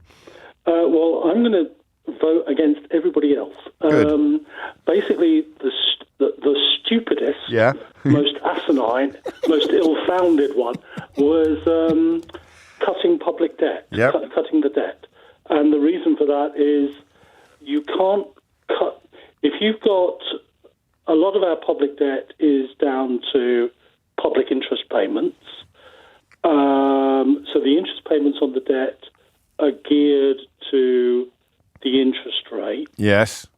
So if you're going to put up interest rates in order to solve inflation... Well, they're not in charge of that, though, are they? Well, yeah, but that's going to if you're going to say that your policy of cutting inflation by using interest rates as the key weapon is successful, then you're kind of taking... There's a sort of economic... You're describing a form of economic illiteracy, I think, aren't you? Really? Yes. Which you wouldn't expect from a former Goldman Sachs man. Maybe. So that's kind of... And then obviously making that pledge on growing the economy was not going to be possible if you're having to put up interest rates. So I think cutting the debt was, that was also economically illiterate, or selling an economically illiterate thing, because people confuse the debt, which is £2.5 trillion or whatever it is, give or take, with the deficit, which is the annual deficit. Yes, and even the annual deficit for this year is... I think higher than it was last year, I think. We'd have to check. So that's for Stu. What's most important? I think growing the economy. Yeah. Well, he's not done that, has he? And he hasn't done that either. No. So it's an extraordinary year. I wonder whether anybody thought at the time it would actually go as badly as it's gone. You probably would have given him 2 out of 3. I remember all the newspapers did roundups of likelihood, almost doing odds checkers on what was likely to happen and what wasn't likely to happen. He's completely, if we were football commentators, Mark, I'd turn to you now and go, he's completely carked it, Mark. And as you and I have discussed before, a couple of weeks ago, there's no guarantee that inflation is going to stay down, by the way. So I would be very, very careful of any promises made by Rishi Sunak. I'd say, crikey, I'm glad I'm not on his Christmas present list, because whatever he said he was going to get you, you'd probably find yourself unwrapping an empty box come Christmas morning. Thank you, Mark. 12:41 is the time. Andrew in Edinburgh says, I bet you're the type who forgets the score during games of five-a-side. You may have a point there, Andrew. He goes, stupidest inflation, most important waiting lists. I'll put that down, actually. I'll take votes from text as well, and I think that the growing the economy is actually correct. You grow the economy, and everything else follows. The problem is this lot don't quite understand the relationship, as Mark has just pointed out, between all the other factors as well. Let's go to Liverpool next. Maria is there. Maria, stupidest and most important, please. Hi, James. Hello. Okay, the stupidest is the inflation. Yeah. And not stupid from him. Stupid that he thinks we are stupid. Yeah. We've had 2 things this year. We've had greedflation and we've had shrinkflation. So when he called all the manufacturers in the summer and said, get the prices down, what they did was reduce the volume of their products. And that's when, if you go to the shop, none of these people ever go to a supermarket and shop. They must do. I know what you mean. They must. Well, I mean, they can't do. A loaf of bread, right, was £1 last year. Well, now £1.45, but about a month ago, it went down by about a third. So not only has it gone up 45% since last year, it's gone down by a third.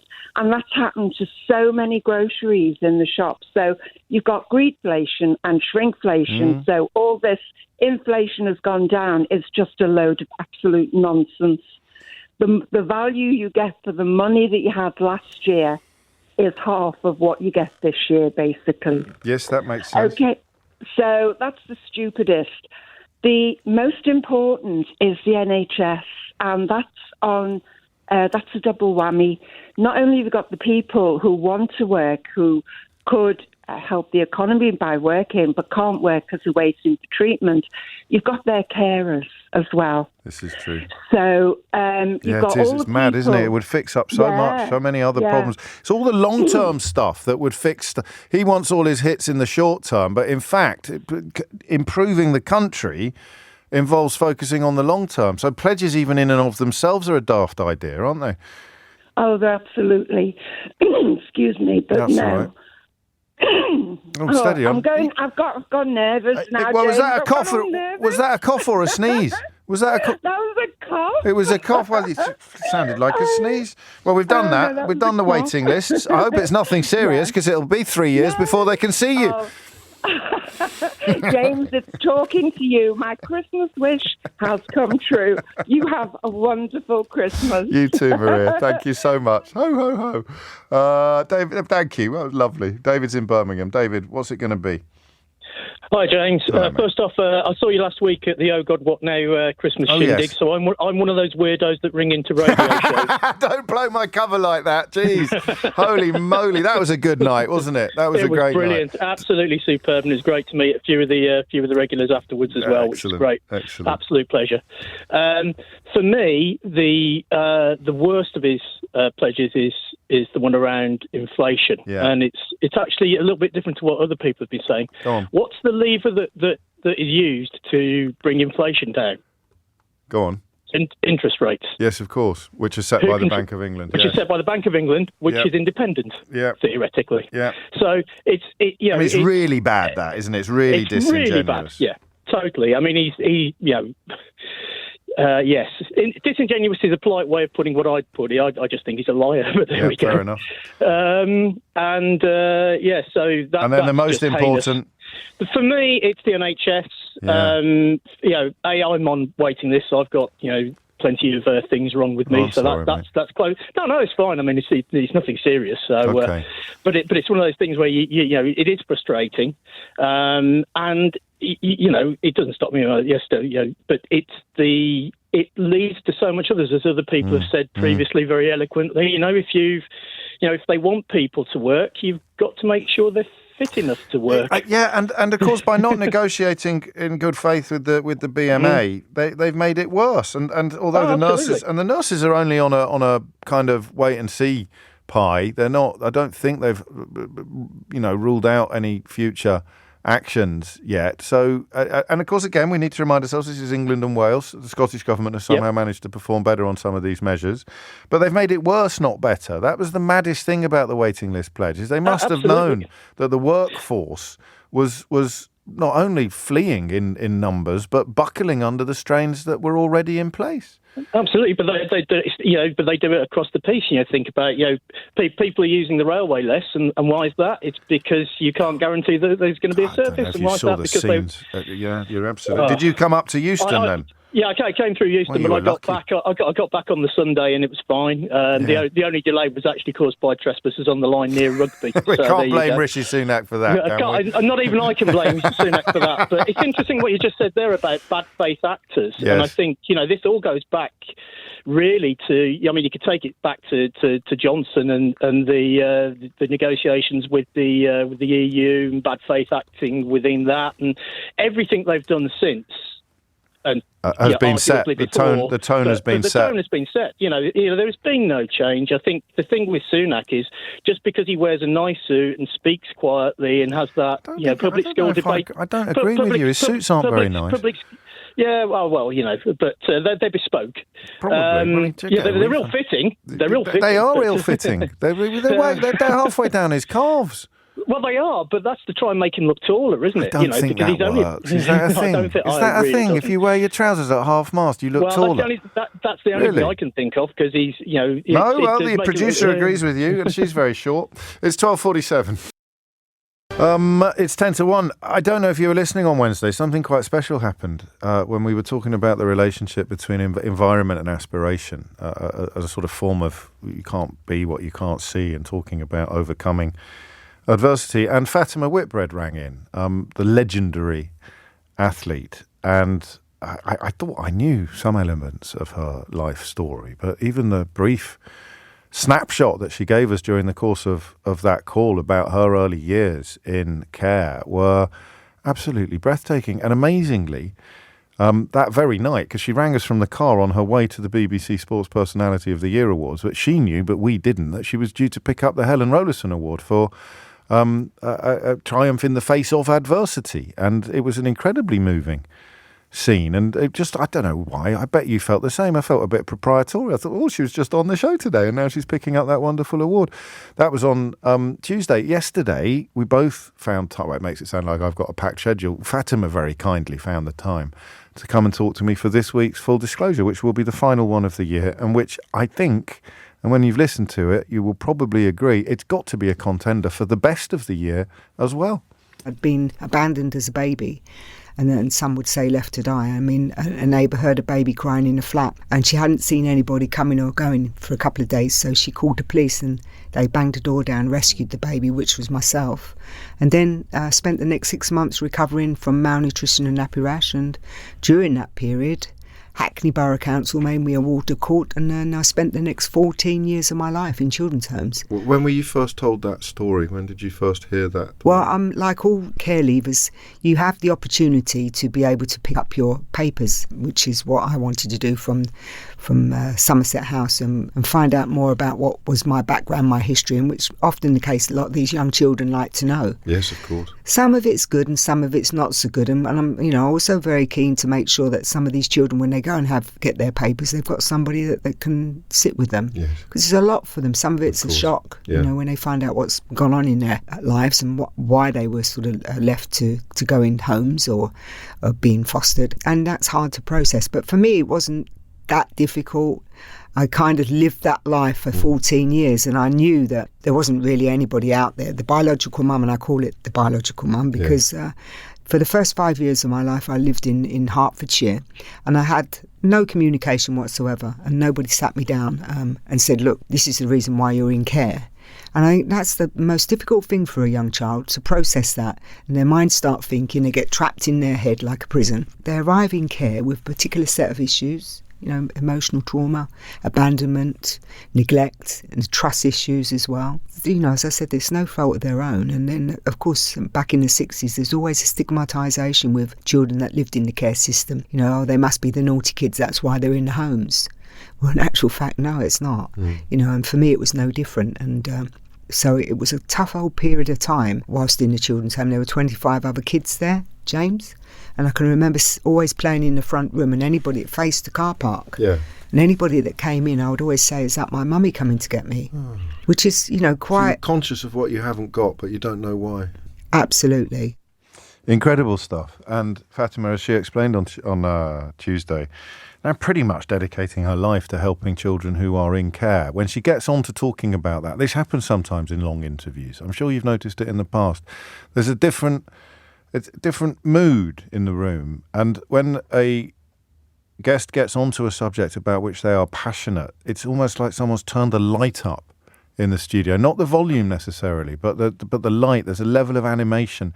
And when Fatima gets onto the subject of working tirelessly now to help children still in care, because there's more children in care today than there was when she was in the 70s, the 60s, she just illuminated the entire studio. You can watch it as well, of course, on YouTube, or you can listen to the podcast wherever you get your podcast at Global Player. But I do want to direct you also to the campaign that she is now running, which is called Fatima's Campaign. The website is fatimascampaign.com. So obviously no apostrophes or anything like that. So Fatima's Campaign, as you'd expect it to be spelt, .com. And you can go there, you can make donations to help support the work that she's doing. You can find out a lot more about it. Find out even, and I think you might want to do this after listening to the interview, if you don't already, how you might be able to help in some way, shape or form. Because I'll tell you now, that woman is on a mission. And she was 14 years old when she embarked upon a mission to become the best javelin thrower in the world. She achieved that mission. I would not bet against her achieving this mission as well. But find out more about it there at fatimascampaign.com. Couple of minutes left, couple more calls. Philip's in Hartlepool. Stupidest pledge and most important pledge, please, Philip. I'll go most important first. The NHS, for all the obvious reasons. It's romped home, the NHS. Yeah, There's no competition. Yeah, and stupidest one, the boats, because nobody's mentioned Brexit so far. That's true. We're out of the European Union. It's only an issue that's going to be resolved with other countries. Proper cooperation. Proper cooperation and stuff. And it's a stupid one as well. Well, the thing I find stupidest about that one is that it hasn't even appeased the idiots that it was designed to appease. Yeah. Other than the lucrative trade in second-hand outboard motors that must be going on in Dover and places. The other thing is, Sunak was in the select committee the other day. Yeah, that's right. With all the chairs of all the select committees. Yes. And he was asked by all of them, had he met these pledges? And the arrogance of the man was to answer, well, the year's not over yet. Cheeky beggar. So are you jumping the gun? Because there's another 9 days and Christmas miracles could happen. It could all come good in the next night. We should have got that clip ready. God, well, you should be on the team. This takes us back to Jason's suggestion that we start having regular meetings in the Red Lion. It's quite far for you to come from Hartlepool, put together some sort of plan for the new year. In fact, I forgot to do all of the other suggestions for New Year's resolutions. Let me see if I can find a couple of them. Ian says you should try to sound less sarcastic when reciting the LBC official texts. I don't know what he's talking about, Sheila. I live for that. I know. I couldn't imbue them with any more energy. I live for it. I could, even if I tried.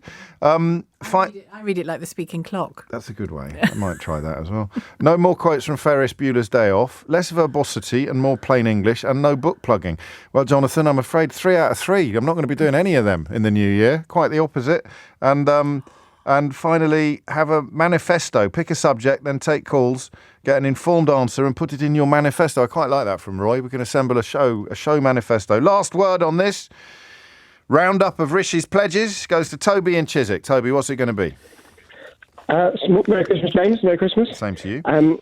And I actually disagreeing with you. I think the daftest pledge he made was to grow the economy. Yeah. Because I don't actually think he hasn't managed to do it, and it's probably the one thing that he's had most easily measurable, the most visible failure, probably. Yeah, will be that. It's the last working day before Christmas, and there's gloomy, news about recession. Every report is about the economy shrinking. I'm only hurrying you because I've only just glanced at the clock. What is the most important? I think it has to be the waiting list, doesn't it? Yes, it does. Not for me personally, but for no, I mean it's way ahead of the field. I think that's got 10 votes. Inflation coming in far ahead. I thought it would be stop the boats. I hope I didn't skew it by picking inflation first and then setting the tone for the conversation. But that is it from me for another day and indeed for another year. I listen. I tell you all the time how much I love you, but at this time of year, I think it's important to not you, Keith. I'm talking to the people listening to the programme. It's been a very special year in very, very many ways, and none of this ever would happen without you. So thank you very much indeed. I will be back on Boxing Day for a Christmas special alongside Sheila Fogarty and Ian Dale. It's going out at 5 a.m. and then again at 1 p.m. That's on Boxing Day. You can listen to it twice. It'd be like watching Neighbours in the old days. If you missed any of today's show, you can listen back to the whole show. I'm going to do it with a bit more. I'm going to sound sarcastic. On Global Player, where you can also pause and rewind live radio. You'll also find all of LBC's shows to catch up on, as well as the world's biggest podcast, including Full Disclosure, with the amazing Fatima Whitbread this week. So pause and rewind live radio on Global Player, where you're always in control. Download it for free from your app store or head to globalplayer.com. Coming up at 4 on LBC, it's Tom Swarbrick, but now, with a very Merry Christmas from me, it's time for Sheila Fogarty. And a very Merry Christmas to you as well, Thank James. you. Have a great time. I'll see you in the new year. Indeed. You in the new year. Indeed. You in the new year. Indeed. You in the new year. Indeed. You in the new year. Indeed. You in the new year. Indeed. You in the new year. Indeed. You in the new year. Indeed. You in the new year. Indeed. You in the new year. Indeed. You in the new year. Indeed. You in the new year. Indeed. You in the new year. Indeed. You in the new year. Indeed. You in the new year. Indeed. You